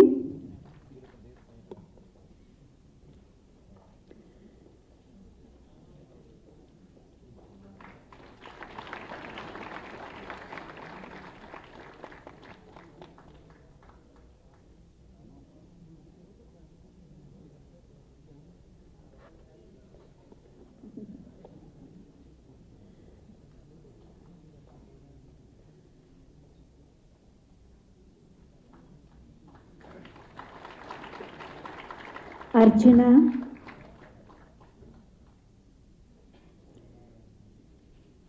आज के इस आयोजन से 40 लाख परिवार जुड़ेंगे और 1 करोड़ 30 लाख व्यक्तियों को आयुष्मान कार्ड का लाभ मिलेगा।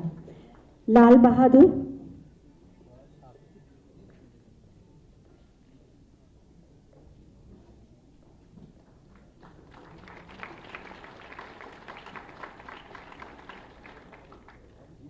चंद्रावती,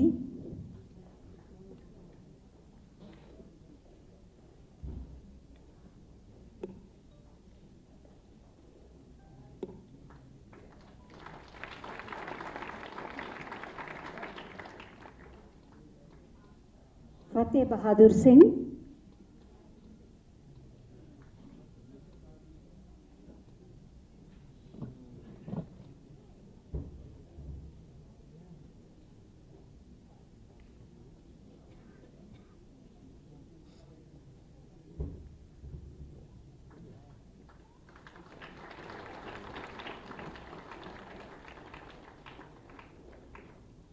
प्रीति,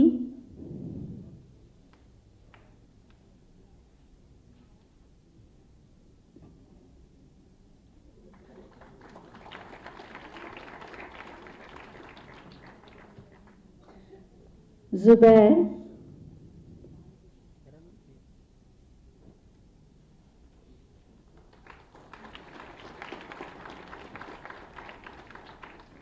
परशुराम रावत,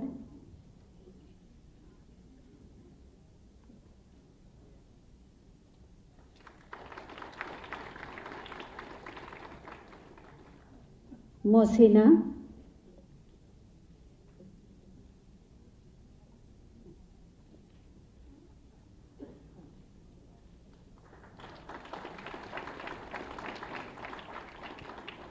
रफीक,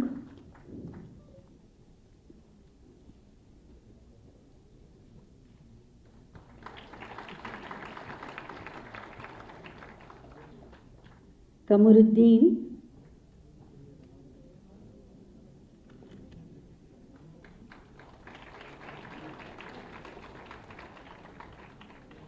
और गुलपासा।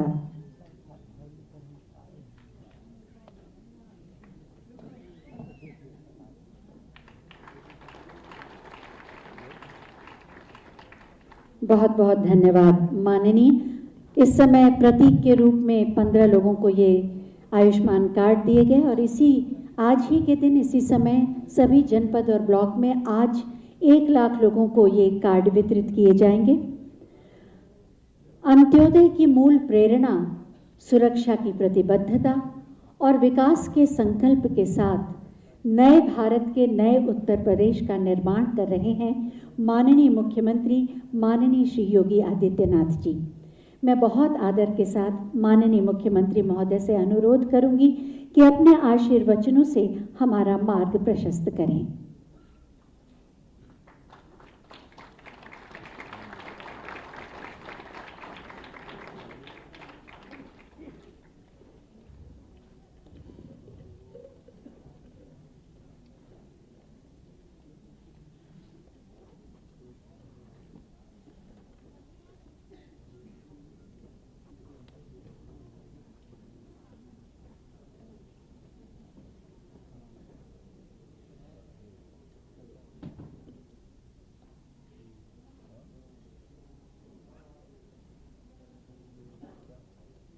कोरोना प्रबंधन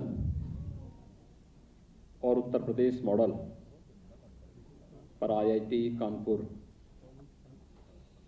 के तत्वाधान में आयोजित शोध प्रबंधन के आज के इस विमोचन कार्यक्रम और प्रदेश के 40 लाख से अधिक अंत्योदय परिवारों को मुख्यमंत्री जन आरोग्य योजना से जोड़ने के लिए आयोजित आज के इस विशेष कार्यक्रम में मंच पर उपस्थित मेरे सहयोगी मंत्री, चिकित्सा शिक्षा, वित्त और संसदीय कार्य विभाग के मंत्री श्री सुरेश कुमार खन्ना जी,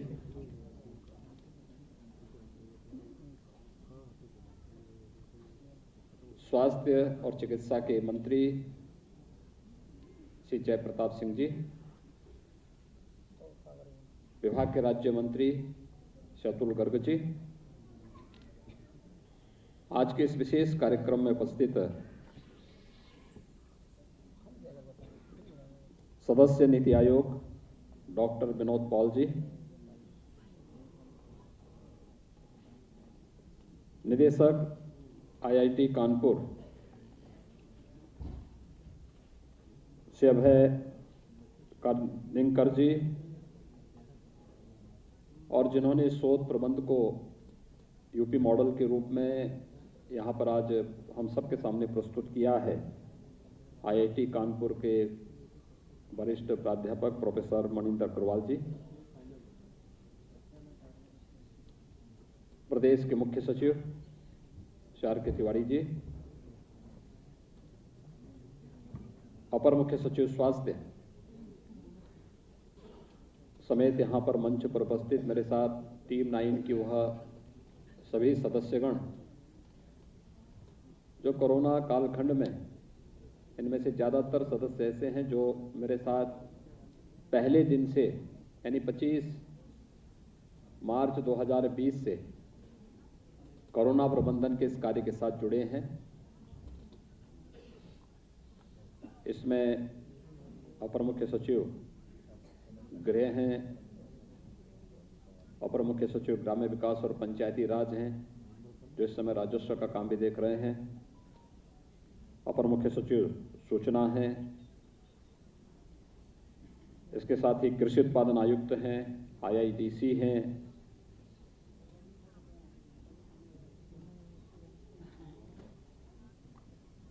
प्रदेश के पुलिस महानिदेशक हैं, और वे सभी प्रमुख सचिव चिकित्सा शिक्षा हैं। तो पहले दिन से इस पूरे कार्यक्रम के साथ मेरे साथ जुड़े हुए हैं, आज इस मंच पर उपस्थित हुए हैं। चिकित्सा स्वास्थ्य से जुड़े हुए सभी अधिकारीगण और उपस्थित भाइयों बहनों, एक साथ 2 कार्यक्रम यहां पर आयोजित हो रहे हैं। एक और हम प्रदेश के 40 लाख से अधिक अंत्योदय परिवार जो प्रधानमंत्री जन आरोग्य योजना यानी आयुष्मान भारत की योजना से आच्छादित होने से रह गए थे, उन्हें आज मुख्यमंत्री जन आरोग्य योजना के अंतर्गत आच्छादन का एक कार्यक्रम चल रहा है। प्रदेश में एक बड़ी आबादी इससे लाभान्वित होगी। हम सब जानते हैं कि आदरणीय प्रधानमंत्री जी ने आज से 3 वर्ष पहले दुनिया की सबसे बड़ी स्वास्थ्य बीमा का कवर आयुष्मान भारत प्रारंभ किया था, और आयुष्मान भारत देश के अंदर 50 करोड़ लोगों को इस योजना से प्रतिवर्ष 5 लाख का स्वास्थ्य बीमा का कवर दे रहा है। तो उत्तर प्रदेश के अंदर 6 करोड़ लोग आयुष्मान भारत के साथ प्रत्यक्ष और अप्रत्यक्ष रूप से जुड़े हुए हैं। लेकिन चूंकि 2011 की जनगणना के उन आंकड़ों के अनुसार इसमें ICCC के सर्वे के अनुसार जो बहुत सारे परिवार ऐसे थे जो छूट गए थे, वे भी अपने आप को भी उपेक्षित महसूस न करें, इसके लिए राज्य सरकार ने पहले चरण में जब सर्वे किया, इस प्रकार के लोगों की शिकायतें आ रही थी, तो हम लोगों ने ऐसे 8,43,000 परिवारों को, यानी 8,43,000 का मतलब उस समय भी अगर इस संख्या हम देखेंगे तो लगभग यह संख्या काफी हद तक, मुझे लगता है लगभग 45 लाख के आसपास की संख्या ऐसी थी जिनको हम लोगों को उस समय इसके साथ हम लोगों ने उस समय जोड़ा था। और बाद में तय हुआ कि अंत्योदय परिवार से जुड़े हुए जितने भी परिवार वंचित हैं उन सभी को हम इस योजना के साथ जोड़ेंगे। हम लोगों ने प्रदेश के अंदर जितने भी हमारे प्रवासी और निवासी श्रमिक हैं, उन जिनका रजिस्ट्रेशन श्रम विभाग में है, बीओसी बोर्ड में जिन्होंने अपना रजिस्ट्रेशन करा रखा है, उन सबको तो हम लोग 2 लाख रुपए की सामाजिक सुरक्षा की बीमा भी दे रहे हैं और 5 लाख रुपए की स्वास्थ्य बीमा का कवर भी हम इस योजना के अंतर्गत उन्हें पहले ही उपलब्ध करा रहे हैं। लेकिन साथ साथ वे प्रवासी कामगार और श्रमिक भी जो उत्तर प्रदेश के निवासी हैं, उत्तर प्रदेश के अंदर, उत्तर प्रदेश के बाहर, वे निवासी हों या प्रवासी हों, उन सभी श्रमिकों को भी हम लोगों ने 2 लाख रुपए की सामाजिक सुरक्षा और 5 लाख रुपए का स्वास्थ्य बीमा का कवर भी दिया है। यानी प्रधानमंत्री जी का उस सपना कि हर एक व्यक्ति को स्वास्थ्य सुविधा की लाभ सुविधा प्राप्त होनी चाहिए और 5 लाख रुपए की स्वास्थ्य बीमा का कवर प्राप्त होना चाहिए। सबसे बड़ी आबादी का राज्य उस लक्ष्य को प्राप्त करने की ओर तेजी से अग्रसर हुआ है।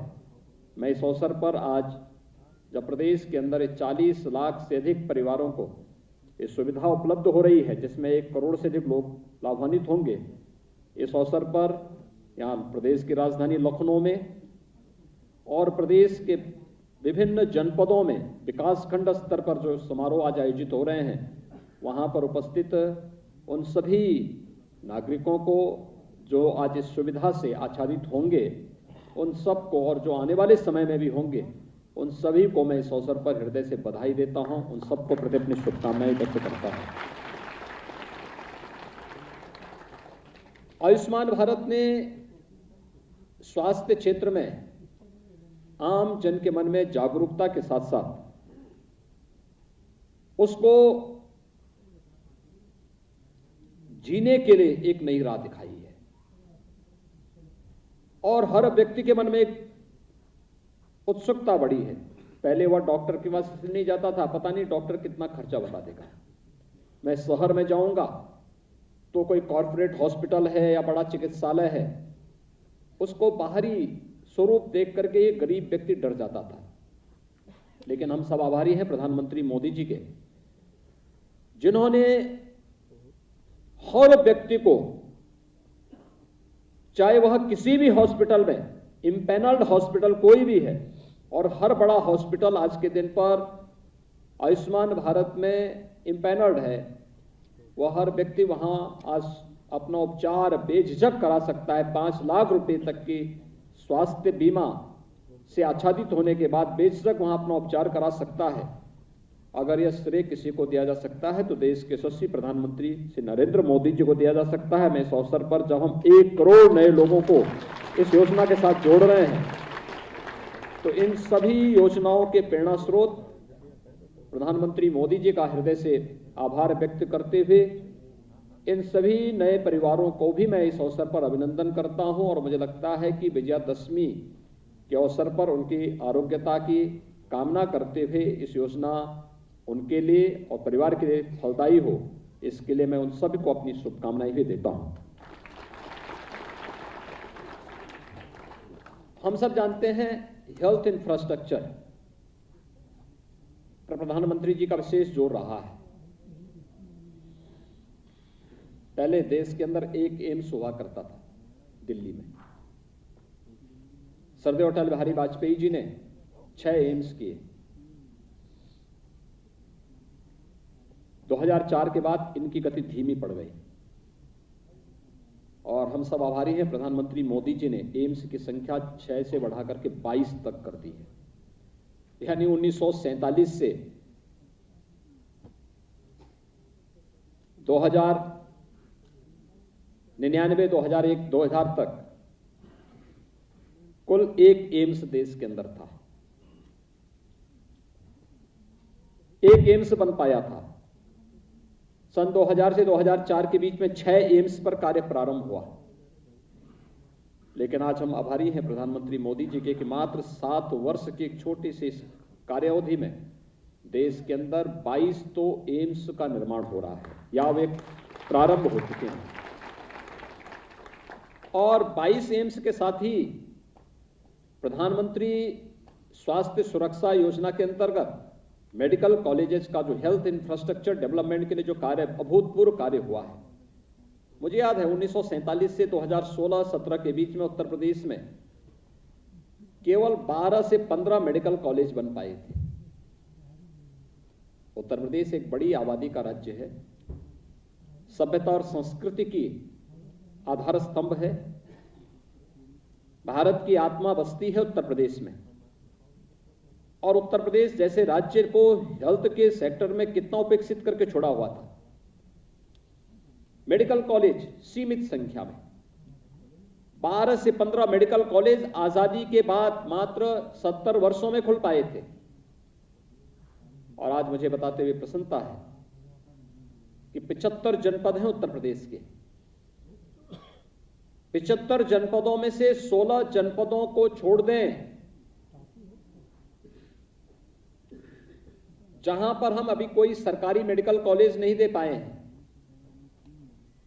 तो बाकी सभी 49 जनपदों में सरकारी मेडिकल कॉलेज या प्राइवेट मेडिकल कॉलेज का एक अच्छा हेल्थ इंफ्रास्ट्रक्चर हम लोग वर्तमान में खड़ा करने में पूरी तरह सफल हैं। उधर हम लोग उस इंफ्रास्ट्रक्चर को खड़ा कर रहे हैं। और जो 16 जनपद हैं, इन 16 जनपदों के लिए भी हम लोगों ने पीपीपी मोड पर एक स्कीम निकाल दी है कि वहां पर सरकार और निजी क्षेत्र मिलकर के मेडिकल कॉलेज की स्थापना करके हम हेल्थ इंफ्रास्ट्रक्चर को और मजबूत करेंगे। और उस दिशा में प्रदेश सरकार, यानी जब हमारा 5 साल का कार्यकाल पूरा होगा राज्य सरकार का, तब प्रदेश के सभी 75 जनपदों में एक मेडिकल कॉलेज अवश्य होगा। और इस लक्ष्य के दिशा में एक नया प्रयास वर्तमान में प्रारंभ हुआ है। इसकी अहमियत क्या है?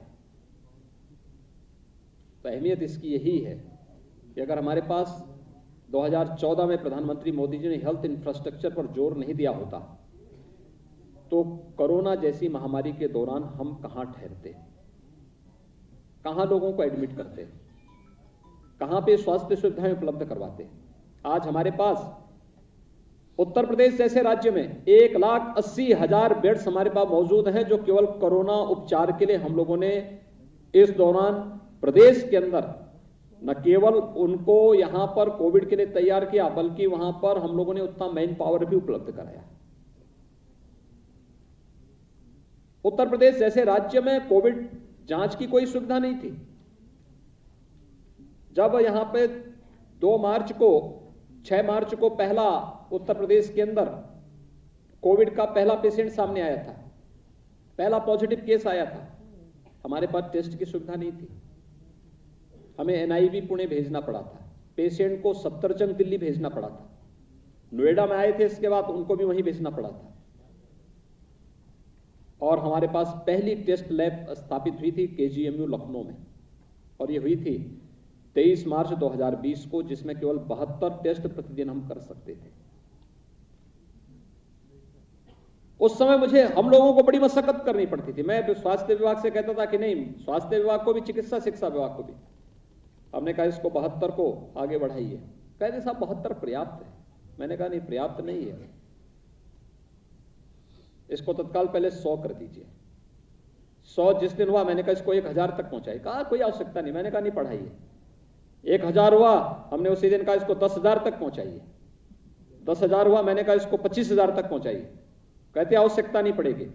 मैं कहता आवश्यकता पड़ेगी, अभी आप देखना। और पहुंचाते पहुंचाते हम लोग उत्तर प्रदेश में 4 लाख टेस्ट प्रतिदिन करने की क्षमता विकसित कर चुके हैं। टेस्ट यानी ट्रेस है, टेस्ट है, ट्रीट है, एंटी का है। ये 4T का जो मंत्र दिया है प्रधानमंत्री मोदी जी ने दिया। ये 4T होंगे, इसका पालन करोगे तो कोरोना वैसे ही छूमंतर होगा जैसे उत्तर प्रदेश जैसी सबसे बड़ी आबादी के राज्य में है। मैं आज सुबह में 25 मार्च 2020 से लगातार कोविड के लिए पहले लहर में हम लोगों ने, फर्स्ट वेव में हम लोगों ने टीम 11 गठित की थी और सेकेंड वेव में टीम 9 गठित की थी। मुझे लगता है कि बहुत कम दिन ऐसे रहे होंगे जिस दिन मैंने इस बैठक को न लिया हो। शेष हर दिन हमारी ये बैठक, आज भी हमने सुबह ये बैठक ली है। सुबह 10 बजे ही टीम 9 से सभी सदस्य मिले, आधे घंटे के लिए मिलते हैं, लेकिन हर एक विभाग क्या करता है, ये केवल हेल्थ का काम नहीं, हेल्थ विभाग ही इसमें अकेले काम नहीं करेगा, उसमें सभी विभागों ने मिलकर काम किया। एक टीम वर्क है, ये एक साथ मिलकर के जब काम करेंगे। और यह मॉडल हम लोगों ने पहले अपनाया था 2017 में इंसेफ्लाइटिस उन्मूलन के लिए। इंसेफ्लाइटिस से उत्तर प्रदेश के 38 जनपद थे और पूर्वी उत्तर प्रदेश के 7 जनपद तो ऐसे थे जहां पर मध्य जुलाई से लेकर मध्य नवंबर तक 1500 से लेकर 2000 बच्चों की मौत होती थी। 1500 से 2000 बच्चे मरते थे उससे। लेकिन हम लोगों ने जब प्रदेश के अंदर स्वच्छ भारत मिशन की स्थिति 2017 के पहले राज्य सरकार की रुचि नहीं थी, पेयजल उपलब्ध हो, शुद्ध पेयजल हो, इसके में भी रुचि नहीं थी। लेकिन 2017 के बाद जब इस 2 पर ध्यान देते हुए अंतर विभागीय समन्वय समिति बनाई, कन्वर्जेंस में और एक टीम वर्क में कितनी ताकत है। पहला मॉडल हमारा खड़ा हुआ था इंसेफ्लाइटिस उन्मूलन के लिए। आज मुझे बताते हुए प्रसन्नता है कि स्वच्छ भारत मिशन और जल जीवन मिशन, इन 2 योजनाओं को ईमानदारी से लागू करने का परिणाम क्या रहा। हमारे विभागों ने, स्वास्थ्य विभाग, ग्रामीण विकास और पंचायती राज, चिकित्सा शिक्षा, नगर विकास, बाल विकास और पुष्टाहार, बेसिक और माध्यमिक शिक्षा, दिव्यांगजन और समाज कल्याण विभाग, इन सभी ने मिलकर के जब काम प्रारंभ किया, लोग कहते थे ग्रामीण विकास और पंचायती राज क्या करेगा। हमने कहा स्वच्छता और सैनिटाइजेशन के साथ साथ शुद्ध पेयजल ग्रामीण क्षेत्र में उपलब्ध कराएगा। नगर विकास, स्वच्छता पे ध्यान दे, हर घर में शौचालय हो, जो वंचित है उनके शौचालय बन जाए, खुले में शौच से मुक्त रखिए। परिणाम आज आप देखते होंगे पूर्वी उत्तर प्रदेश में हाहाकार मचा रहता था। इस समय मौतें होती थी, व्यापक पैमाने पे होती थी, क्योंकि मरने वाला वहां पे उस समय गरीब था, कमजोर तबके का व्यक्ति था, कोई नहीं पूछता था। मीडिया की सुर्खियों की भी खबर नहीं बनती थी। मुझे याद 2017 में जब हम लोगों ने इंसेफ्लाइटिस उन्मूलन का अभियान कुशीनगर से प्रारंभ किया तो हम लोगों ने सबसे पहला काम स्वच्छता अभियान के साथ शुरू किया और उन परिवारों को साबुन वितरित किए। तो मीडिया 3 दिन तक मेरे खिलाफ ट्रायल चलाया था, देखो गरीबों का अपमान कर रहे हैं। यानी हम साबुन वितरित कर रहे हैं कि साफ सफाई की व्यवस्था कैसे होनी चाहिए और हाथ धोएं, आप कहीं जा रहे हैं कोई चीज छूते हैं तो साबुन से हाथ धोना चाहिए। तो तमाम राजनीतिक दलों ने मेरे खिलाफ अभियान चलाया था कि देखो गरीबों का अपमान हो रहा है, लेकिन हम लोगों ने उसकी चिंता नहीं की, क्योंकि हमारे सामने लक्ष्य था कि हमें इंसेफ्लाइटिस को अंतर विभागीय समन्वय के माध्यम से समाप्त करना है। और मुझे प्रसन्नता है कि कोरोना महामारी के दौरान भी हम लोगों ने इसको पूरी तरह रोका है और इंसेफ्लाइटिस आज के दिन पर पूर्वी उत्तर प्रदेश में 38 जनपदों में एकदम ना के बराबर है, पूरी तरह समाप्ति की ओर है। एक मॉडल जो खड़ा किया, वही मॉडल जब कोरोना की आहट हो गई तो हम लोगों ने उस समय कहा कि नहीं, अब कोरोना आ ही गया है तो हमको भी अपने यहाँ एक टीम, अंतर विभागीय समन्वय टीम बनानी पड़ेगी। और उसके लिए हम लोगों ने टीम 11 पहले चरण में गठित किया, दूसरे चरण में उसको टीम 9 में बदल करके, और लगातार टीम, मैं यहाँ पर हूँ नहीं हूँ, वो टीम बैठती है और आपसी समन्वय के माध्यम से कहाँ पर क्या हो रहा है, किस विभाग के द्वारा क्या कार्य किया जा रहा है, तो लगातार मेरे पास उस पूरी समरी उसकी आ जाती है। लेकिन मैं जब लखनऊ में हूं तो मैं स्वयं इसकी समीक्षा लेता हूं, समीक्षा करता हूं। आधे घंटे के लिए बैठते हैं, लेकिन बैठते जरूर हैं और बहुत सारी चीजों पर चर्चा हो जाती है। उस समय इस टीम ने बेहतरीन कार्य किया है। हर एक स्तर पर हमारे सामने चैलेंज ज्यादा था। खासतौर पर आप देखे होंगे जो अभी यहां पे प्रोफेसर मनिंदर अग्रवाल जी कह रहे थे, प्रवासी कामगार और श्रमिकों का। ये प्रवासी कामगार और श्रमिकाएं, उत्तर प्रदेश के अंदर 40 लाख से अधिक प्रवासी कामगार और श्रमिकाएं, इनको उनके घरों तक सुरक्षित पहुंचाना। उससे पहले उत्तर प्रदेश के लिए हमारे 15,000 बच्चे कोटा में कोचिंग कर रहे थे। लॉकडाउन अचानक लागू होने के बाद उनके सामने बड़ी समस्या खड़ी हो गई, उनको कैसे पहुंचाना है इसके बारे में। प्रयागराज में प्रतियोगी परीक्षाओं की तैयारी कर रहे 15,000 बच्चों को उनके घरों तक पहुंचाने की व्यवस्था, और 40 लाख प्रवासी कामगार और श्रमिक सुरक्षित अपने घरों तक पहुंच जाए, यह भी एक चैलेंज था। और उन सभी को उत्तर प्रदेश परिवहन निगम, भारतीय रेल और भारत सरकार के सहयोग से सफलतापूर्वक उनके घरों तक पहुंचाने की व्यवस्था करने के साथ साथ उनकी स्किल मैपिंग कराना, उनके लिए उस प्रकार के रोजगार की व्यवस्था उपलब्ध कराना, परंपरागत उद्यम के साथ साथ उनके उस प्रकार के प्रशिक्षण के कार्यक्रम को वहां पर लागू कराना, बैंकों के साथ जोड़ करके बैंकों से उनको लोन उपलब्ध करवाने की व्यवस्था करवाना, ये सभी कार्यक्रम एक साथ चलते रहे। अलग अलग विभाग अपना काम करता था। ऑक्सीजन की क्राइसिस न हो, प्रयास किया गया, लेकिन महामारी है, महामारी के दौरान समस्याएं आ रही थी। गृह विभाग के नेतृत्व में टीम गठित कर दी गई। ऑक्सीजन एक एक टैंकर में कहीं कोई छीना झपटी न हो, आगे पीछे पुलिस की पेट्रोलिंग चलती थी। टैंकर को उसके गंतव्य तक पहुंचाना, गंतव्य तक पहुंचाने के बाद वहां पर ऑक्सीजन की ऑडिट की व्यवस्था हो। आपने देखा होगा बहुत सारे राज्य जो ऑक्सीजन चिल्ला रहे थे, जब भारत सरकार ने ऑक्सीजन ऑडिट का आदेश कर दिया तो उनकी डिमांड भी आधी हो गई। यानी इस क्राइसिस में भी और महामारी की इस क्राइसिस में भी वे पॉलिटिकल ब्लैकमेलिंग पर उतर आए थे। लेकिन जब टेक्नोलॉजी का उपयोग करते हुए उन लोगों से कहा गया कि नहीं, आप इसका पालन करिए, हम पर्याप्त ऑक्सीजन उपलब्ध करवाएंगे। भारतीय वायुसेना के विमान उपलब्ध कराए गए, भारतीय रेल के माध्यम से ऑक्सीजन के टैंकर आने लग गए, विभिन्न उद्योग जगत ने मुक्त हस्त से इसमें सहयोग किया। जो रिजल्ट सामने आए, हमने बहुत शीघ्र उसको नियंत्रण भी उसको प्राप्त किया, और हम आभारी हैं प्रधानमंत्री मोदी जी के। उत्तर प्रदेश को पीएम केयर से 127 ऑक्सीजन प्लांट उपलब्ध हुए, उसमें से 124 हम लोग प्रदेश के अंदर विभिन्न मेडिकल कॉलेज और हॉस्पिटल्स में अब तक लगा चुके हैं। कुल 549 यानी लगभग 549 ऑक्सीजन प्लांट हमारे प्रदेश के अंदर लगने हैं, जिनमें लगभग हम लोग 497 ऑक्सीजन प्लांट अब तक स्थापित कर चुके हैं। और ये ऑक्सीजन में भी आत्मनिर्भरता की दिशा में हम लोगों ने कदम बढ़ाया। फर्स्ट वेव में हम लोगों ने उद्योग धंधों को पूरी तरह लॉकडाउन के कारण पहले चरण में बंद किया था 2 महीनों के लिए, लेकिन लगा कि नहीं, जीवन और जीविका दोनों को बचाना है। प्रधानमंत्री जी ने मंत्र दिया कि जीवन और जीविका दोनों को बचाना है। सेकेंड वेव में हमने कहा कोई उद्योग बंद नहीं होगा, कोई कार्यालय बंद नहीं होगा, हर एक जगह कोविड हेल्प डेस्क बने, कोविड केयर सेंटर भी बने, जहां 5-10 से कम कर्मचारी हैं वहां कोविड हेल्प डेस्क बनाए, इंफ्रारेड थर्मामीटर रखें, पल्स ऑक्सीमीटर रखें, आवश्यकता पड़ने पर ऑक्सीजन कंसंट्रेटर भी रखें।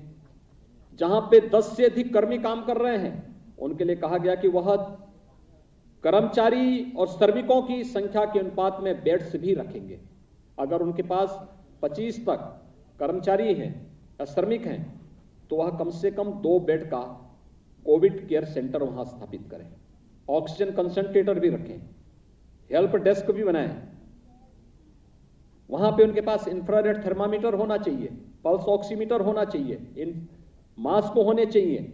आपके पास ठीक है तो बताइए, नहीं तो हम राज्य सरकार से उपलब्ध कराते हैं, सीएसआर से उपलब्ध कराते हैं। और हर एक विभाग ने, औद्योगिक विकास विभाग उसको देख रहा था, एमएसएमई अपने विभाग को देख रहा था, जो बाहर से आने वाले श्रमिक हैं या प्रदेश के अंदर भी जिसको अपने स्वयं के कारोबार को आगे बढ़ाना है।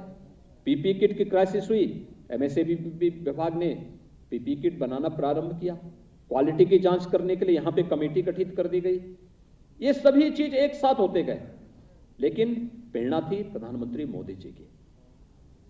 इंटरेक्शन जिस रूप में प्रधानमंत्री जी ने किया, जिस रूप में मार्गदर्शन किया, एक एक चीज के बारे में व्यापक अध्ययन के बाद नीति आयोग से डॉक्टर विनोद पाल जी ने, स्वास्थ्य मंत्रालय भारत सरकार की ओर से जिस प्रकार की गाइडेंस होती थी, यूपी ने उसको अक्षरशः पालन करते हुए उसको आगे बढ़ाया और इसके कारण उत्तर प्रदेश अपना एक नया मॉडल खड़ा करने में सफल हुआ कि सबसे बड़ी आबादी का राज्य कोविड प्रबंधन का बेहतरीन चुनौतियों यानी तमाम चुनौतियों के बावजूद बेहतरीन मॉडल दे सकता है। और यह उत्तर प्रदेश ने करके दिखाया, इसलिए क्योंकि हम लोगों ने यहां पर उसको लागू किया जो प्रधानमंत्री मोदी जी का संकल्प था, जिसको वो चाहते थे, जिस तर्ज पर चाहते थे, हम लोगों ने इसी तर्ज पर इसको आगे बढ़ाने का कार्य किया और आज उसका परिणाम हमारे सामने है। मैं आज सुबह की बैठक में देख रहा था, कुल प्रदेश के अंदर आज 13 कोविड पॉजिटिव केस आए हैं। 75 जनपद हैं, हमारे लगभग 40 जनपद ऐसे हैं जहां कोविड का एक भी पॉजिटिव केस नहीं है, यानी कोई एक्टिव केस नहीं है। आज 38 जनपद ऐसे हैं जिनमें एक भी कोविड पॉजिटिव का केस नहीं आया, लेकिन जो ये 13 केस आए हैं पॉजिटिव, मैं आज सुबह उन्हीं को देख रहा था। कहां से आए हैं तो पता लगा कोई महाराष्ट्र से आया है, कोई केरल से आया है, कोई कोलकाता से आया है, वहीं से आए हैं। और उनको हमारी जो टीम काम कर रही है अभी भी लगातार 72,000 निगरानी समितियां हम लोगों ने गठित की। ग्रामीण क्षेत्र में हर ग्राम पंचायत में 69,000 ग्राम पंचायतें हैं। इन सभी 69,000 ग्राम पंचायतों में 10 से 12 सदस्यीय टीम हमारी काम कर रही, जिसमें आंगनबाड़ी, आशा वर्कर, एएनएम, वहां के ग्राम प्रधान, पूर्व प्रधान, इन सबको मिलाकर के राजस्व के कर्मी, ग्राम्य विकास और पंचायती राज के कर्मी, ये सब मिलाकर के 11 से 12 सदस्यीय टीम वहां पे रहती है। डोर टू डोर स्क्रीनिंग करना, हर संदिग्ध व्यक्ति को मेडिसिन किट उपलब्ध करवा देना, अगले 24 घंटे के अंदर आरआरटी की टीम भेज करके उनका टेस्ट करवा लेना, ये सभी काम एक साथ प्रारंभ हुए। 72,000 टीम को हम लोगों ने समय से, यानी फर्स्ट वेव के समय ही हम लोगों ने उन्हें infrared thermometer, pulse oximeter, mask, sanitiser ये सभी उपलब्ध करवा दिए और वे लगातार चलता रहा। सेकेंड वेव के बाद जब डॉक्टर मनिंदर अग्रवाल का ही पहले एक बार आया कि थर्ड वेव तो आकर के रहेगी, हम लोगों के लिए चिंता का विषय बना। नीति आयोग ने भी कहा कि थर्ड वेव आएगी, सभी लोग चौकन्ना रहिए। और थर्ड वेव की चपेट में मुझे लगता है डॉक्टर विनोद पॉल जी का ही आया कि थर्ड वेव की चपेट में संभवतः बच्चे ज्यादा आ सकते हैं चपेट में, क्योंकि जो ट्रेंड अब तक देखने को मिला है, पहले में बुजुर्ग, सेकंड में युवा, थर्ड में बच्चे। तो इसको देखते हुए हमारी टीम ने विचार किया, हमने यहां पे एक एक्सपर्ट कमेटी गठित की और हम लोगों ने जून में ही बच्चों की भी, यानी 1 से लेकर के 5, यानी 0 से 1, 1 से 5, 5 से 12, 12 से 18, इस एज ग्रुप को भी 4 वर्गों में विभाजित करके उनकी मेडिसिन किट भी हम लोगों ने गांव-गांव तक और हर मोहल्ले तक पहुंचाने का काम अपनी निगरानी समिति के माध्यम से किया। और मेडिसिन किट आज भी हम दे रहे हैं, आज भी वो कार्य चल रहा है। स्वच्छता, सैनिटाइजेशन, फॉगिंग, शुद्ध पेयजल की आपूर्ति के साथ साथ एक एक जगह की स्क्रीनिंग करना, एक एक जगह कार्य करना। हमने सभी उद्योग चलाए, हमने खेती बाड़ी का काम हमारा निरंतर चलता रहा, प्रोक्यूरमेंट का काम भी चला, एक भी गतिविधि को हमने रोकने नहीं दिया, लेकिन सतर्कता पूरी बरती, हर स्तर पर सतर्कता बरतने का भी काम किया। और आज जो कोविड के मामले आ भी रहे हैं, वे कोविड के मामले वे आ रहे हैं जो बाहर से आ रहे हैं। बाहर से आने वाली, कोई ट्रेन से आ रहा है, कोई प्लेन से आ रहा है, उनको तत्काल वहीं पे कैच करके उनकी जांच कराई जाती है। और लेकिन हमें अभी भी सतर्क तो रहना पड़ेगा। तो डॉक्टर विनोद पॉल जी ने कहा कि पता नहीं कब ये आ सकता है और इस सतर्कता आवश्यक है, क्योंकि पर्व और त्योहार में लोग फिर अपने गांव घरों की तरफ आएंगे, उस समय सतर्कता बहुत आवश्यक है। और मैं आभारी हूं प्रधानमंत्री मोदी जी का कि हम लोगों ने वैक्सीनेशन के लक्ष्य को भी प्राप्त करने के लिए जो कदम उठाए। उत्तर प्रदेश अब तक 8 करोड़ से अधिक तो टेस्ट कर चुका है और उत्तर प्रदेश में अब तक 11.5 करोड़ से अधिक लोगों को हम वैक्सीन दे चुके हैं, वैक्सीन की डोज दे चुके हैं। वैक्सीनेशन का लक्ष्य हमारे पास भी है। हम केवल, मैंने टीम को कहा, मैंने कहा भी स्वास्थ्य विभाग, इन्होंने कहा साहब 5 लाख टेस्ट हम प्रतिदिन कर सकते हैं। मैंने कहा यूपी जैसे स्टेट के लिए 5 लाख बहुत कम है, इसको बढ़ाइए। इन्होंने 10 लाख तक पहुंचाया, मैंने कहा 10 लाख से भी काम नहीं चलेगा। लोग 15 तक पहुंचे, मैंने कहा 15 से काम नहीं चलेगा। मुझे याद है उस दिन मध्य प्रदेश 20 लाख किया तो मैंने इनसे कहा, मैंने कहा आप लोग 30 लाख पहुंचे, और ये 30 लाख पहुंचे तो मैंने कहा इसको 40 लाख तक पहुंचा ही दीजिए आप। और मुझे याद प्रसन्नता है कि एक दिन 39 लाख टेस्ट भी यूपी ने किया है। हमारे पास क्षमता है, हम प्रतिदिन 40 लाख टेस्ट, 40 लाख लोगों को वैक्सीन देने का उतना अच्छा इंफ्रास्ट्रक्चर हमने विकसित किया है।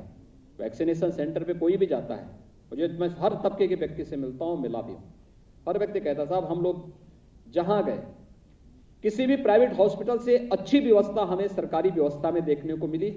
आते हैं वहां पे, पहले उनको वहां पर रिसीव करने के लिए लोग रहते हैं, उनको बिठाया जाता है एक वेटिंग एरिया में, जैसे उनका नंबर आता है उनको वैक्सीन देने के बाद फिर ऑब्जर्वेशन एरिया में बैठते हैं आराम से। किसी को अखबार पढ़ना है, किसी को कोई आवश्यकता, वहां बैठ करके आधा घंटा वेट करके फिर वे लोग अपने घर की तरफ जाते हैं। और बहुत अच्छे ढंग से ये कार्यक्रम प्रदेश के अंदर चल रहा है, लेकिन हमें अभी भी सतर्कता तो बरतनी पड़ेगी। तो प्रधानमंत्री जी बार बार कहते हैं 2 गज की दूरी और मास्क जरूरी है। पर्व और त्योहार आ रहे हैं, अतिरिक्त सतर्कता बरतने की आवश्यकता है। बाहर से अतिथि आएंगे, लोग अपने गांव और घरों के लिए आएंगे, उसमें अतिरिक्त सतर्कता की आवश्यकता हम सबको पड़ेगी। और मुझे लगता है कि हर एक तबके के व्यक्ति को इसके बारे में बहुत ही सावधान होना होगा। मैं IIT कानपुर को धन्यवाद दूंगा, क्योंकि मैं हमेशा इस बात पे, प्रधानमंत्री जी भी इस बात को कहते हैं, आप जो भी करते हैं उसको आने वाले समय के लिए भी रखिए, सजो करके रखिए, उसको डॉक्यूमेंटेशन करिए। और मैं इस टीम से कहता था कि आप अपनी उसको डॉक्यूमेंट तैयार करिए। इसका कैसे हो सकता है? मुझे याद है फर्स्ट वेव के समय जॉर्ज हॉकिंस विश्वविद्यालय ने हमारे इस पूरे प्रवासी कामगार और श्रमिकों के मॉडल को अध्ययन किया था, और सेकेंड वेव में IIT कानपुर इसके लिए तैयार हुआ। IIT कानपुर ने इस दिशा में एक बेहतरीन प्रयास किया है। मैं IIT कानपुर के निदेशक और उनके साथ यहाँ पर इस पूरे कार्यक्रम के दौरान, क्योंकि जब कोविड की सेकेंड वेव थी तो प्रोफेसर मनिंदर अग्रवाल जी के द्वारा जो अपने द्वारा जो आंकलन किए जाते थे, जो बातें कही जाती थी, वह कभी अनुकूल होती थी, कभी प्रतिकूल दिखती थी, कभी हम लोगों को सुकून देती थी और कभी हम लोगों के मन में एक भय भी पैदा करता था क्या होगा। लेकिन फिर भी हम लोग सतर्क होकर लड़ते थे कि नहीं, हमें लड़ना है इस कार्यक्रम के साथ, हमें इसको आगे बढ़ाना है। और उन्होंने और उनकी पूरी टीम ने, IIT कानपुर ने और उनके साथ जुड़े हैं BHU से, प्रयागराज से, लखनऊ से, एक अच्छी टीम उनके साथ इस पूरे अध्ययन के साथ जुड़ी है। मुझे लगता है कि आने वाले समय के लिए ये मॉडल वर्तमान समय के लिए कोविड प्रबंधन से जुड़े हुए देश के अन्य राज्यों के लिए तो महत्वपूर्ण होगा ही। और मैं चाहूंगा कि स्वास्थ्य विभाग ये सुनिश्चित करें कि हर एक, यानी उत्तर प्रदेश के अंदर तो हर जनप्रतिनिधि को जरूर भेजें, हर जिले को भेजें जो ये इसकी प्रतियां, लेकिन देश के अंदर भी अलग अलग राज्यों, यानी स्वास्थ्य मंत्रालय भारत सरकार के साथ साथ हर राज्य के स्वास्थ्य विभाग को भी ये इसकी प्रति उपलब्ध करवाई जाए कि कैसे इस कार्यक्रम को आगे बढ़ाने का कार्य किया। अगर इसमें कुछ भी हम लोग उत्तर प्रदेश का ये मॉडल देश के अंदर लोगों को राहत दे सकने में योगदान दे पाएगा, तो मुझे लगता है कि प्रधानमंत्री मोदी जी का संकल्प हर एक व्यक्ति को जीवन और जीविका बचाने की जो एक कवायद है, सेकेंड वेव के दौरान उत्तर प्रदेश ने उसको बहुत अच्छे तरीके से प्रस्तुत करने का प्रयास किया। और IIT कानपुर ने उसको अपने इस डॉक्यूमेंटेशन के माध्यम से, प्रस्तुतिकरण, इस शोध प्रबंध के माध्यम से उन्होंने यहाँ पर प्रस्तुत किया, जिसमें उन्होंने कोविड संग्राम, यूपी मॉडल, नीति, युक्ति और परिणाम, इस विषय से संबंधित जो यहाँ पर आज इन 2 यूपी मॉडल से संबंधित पुस्तकों का, उसका हिंदी और अंग्रेजी दोनों वर्जन का आज यहाँ पर एक साथ विमोचन हुआ है। मैं इसके लिए IIT कानपुर को और उनकी पूरी टीम को हृदय से धन्यवाद देता हूं, उनका अभिनंदन करता हूं। मैं इस अवसर पर स्वास्थ्य विभाग और उनकी पूरी टीम को भी हृदय से धन्यवाद देता हूं कि आज एक साथ प्रदेश के अंदर 1 करोड़ से अधिक लोग जो अंत्योदय कार्ड धारक थे और आयुष्मान भारत से वंचित थे, वे सभी लोग आज इस योजना के साथ जुड़ रहे हैं। समय से इस अभियान को आगे बढ़ाएं। गोल्डन कार्ड तेजी के साथ आगे करने की आवश्यकता है। जो हमारा हर रविवार के दिन आरोग्य मेला लगता है हर प्राथमिक स्वास्थ्य केंद्र पर, उस प्राथमिक स्वास्थ्य केंद्र पर हर उस व्यक्ति को जो इस योजना से आच्छादित होना चाहता है उसका गोल्डन कार्ड जरूर बने। यद्यपि सरकारी हॉस्पिटल में हमारे यहां फ्री में उपचार की सुविधा है और इसी लालच से बहुत सारे लोग अपना गोल्डन कार्ड नहीं बनाते, लेकिन मुझे लगता है कि उसको बनाना चाहिए और इस सुविधा के साथ जुड़ना चाहिए। अधिक से अधिक लोग इससे लाभान्वित हो सकेंगे। हमें इसका लाभ, इसको आगे बढ़ाना चाहिए। मैं एक बार फिर से आज के इस अवसर पर, जब एक साथ ये 2 महत्वपूर्ण कार्यक्रम यहां पर हुए हैं, एक कोविड प्रबंधन में उत्तर प्रदेश का पर IIT कानपुर का शोध प्रबंध और दूसरा अंत्योदय कार्ड धारकों को, जो 40 लाख से अधिक परिवार हैं जिनमें 1 करोड़ से अधिक लोग इससे लाभान्वित होंगे, उन सभी परिवारों को आज इस सुविधा का लाभ प्राप्त होगा। मैं प्रदेश के अंदर हर एक स्थल पर जुड़े हुए उन सभी उपस्थित भाइयों बहनों को मैं इस अवसर पर हृदय से बधाई देता हूं, उन सबकी आरोग्यता की कामना करता हूं और इस योजना का लाभ ले सकें, इस विश्वास के साथ वे लोग अपने कार्ड यथा समय बना सकेंगे। और हमारी पूरी टीम इस कार्यक्रम के साथ, जो जिले स्तर की है, विकासखंड स्तर की है, राज्य स्तर की, इसकी व्यापक समीक्षा करते हुए उन तक पहुंचाने का कार्य कर सकेंगे। तो इसको हम आगे बढ़ाने में और हर एक व्यक्ति को आरोग्यता के लक्ष्य को प्रदान करने में हमें सफलता प्राप्त होगी। एक बार फिर से मैं आप सब के प्रति इस शारदीय नवरात्रि के अवसर पर आप सबको शुभकामनाएं देता हूं। विजयदशमी की हृदय से अपनी मंगलमय शुभकामनाएं आप सबके प्रति व्यक्त करता हूं। धन्यवाद। जय हिंद।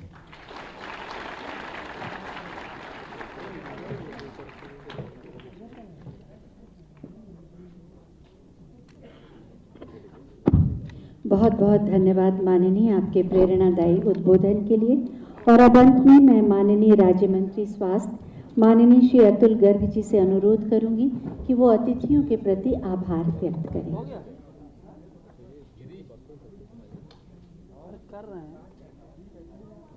माननीय मुख्यमंत्री जी, हमारे मंत्री श्री जयप्रताप सिंह जी, हमारे अभिभावक श्री सुरेश खन्ना जी, शिक्षा स्वास्थ्य मंत्री जी, नीति आयोग से आए विनोद पॉल साहब, आदरणीय अग्रवाल साहब और सभी टीम 9 के सदस्यगण, आज के दिन जितने भी अंत्योदय लाभार्थी 40 लाख लोगों का प्रतिनिधित्व करने के लिए यहाँ बैठे हैं, तो ये उनके लिए और हमारे लिए एक बहुत बड़ा ऐतिहासिक दिन है कि एक नया अध्याय यूपी मॉडल के अंदर एक और जुड़ा है। यूपी मॉडल को केवल कोरोना से न देखते हुए बहुत सारे ऐसे भारत की समस्याएं हैं कि जिसके अनुसंधान के रूप में उत्तर प्रदेश काम कर रहा है।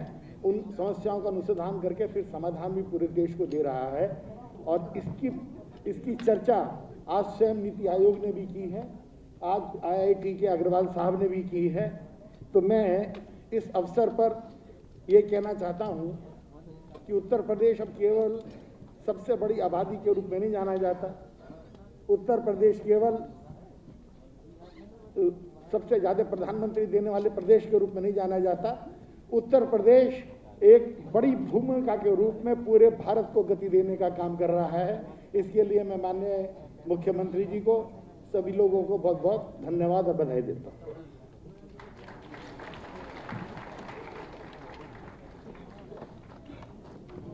इसी के साथ ये आयोजन अब संपन्न होता है। माननीय मुख्यमंत्री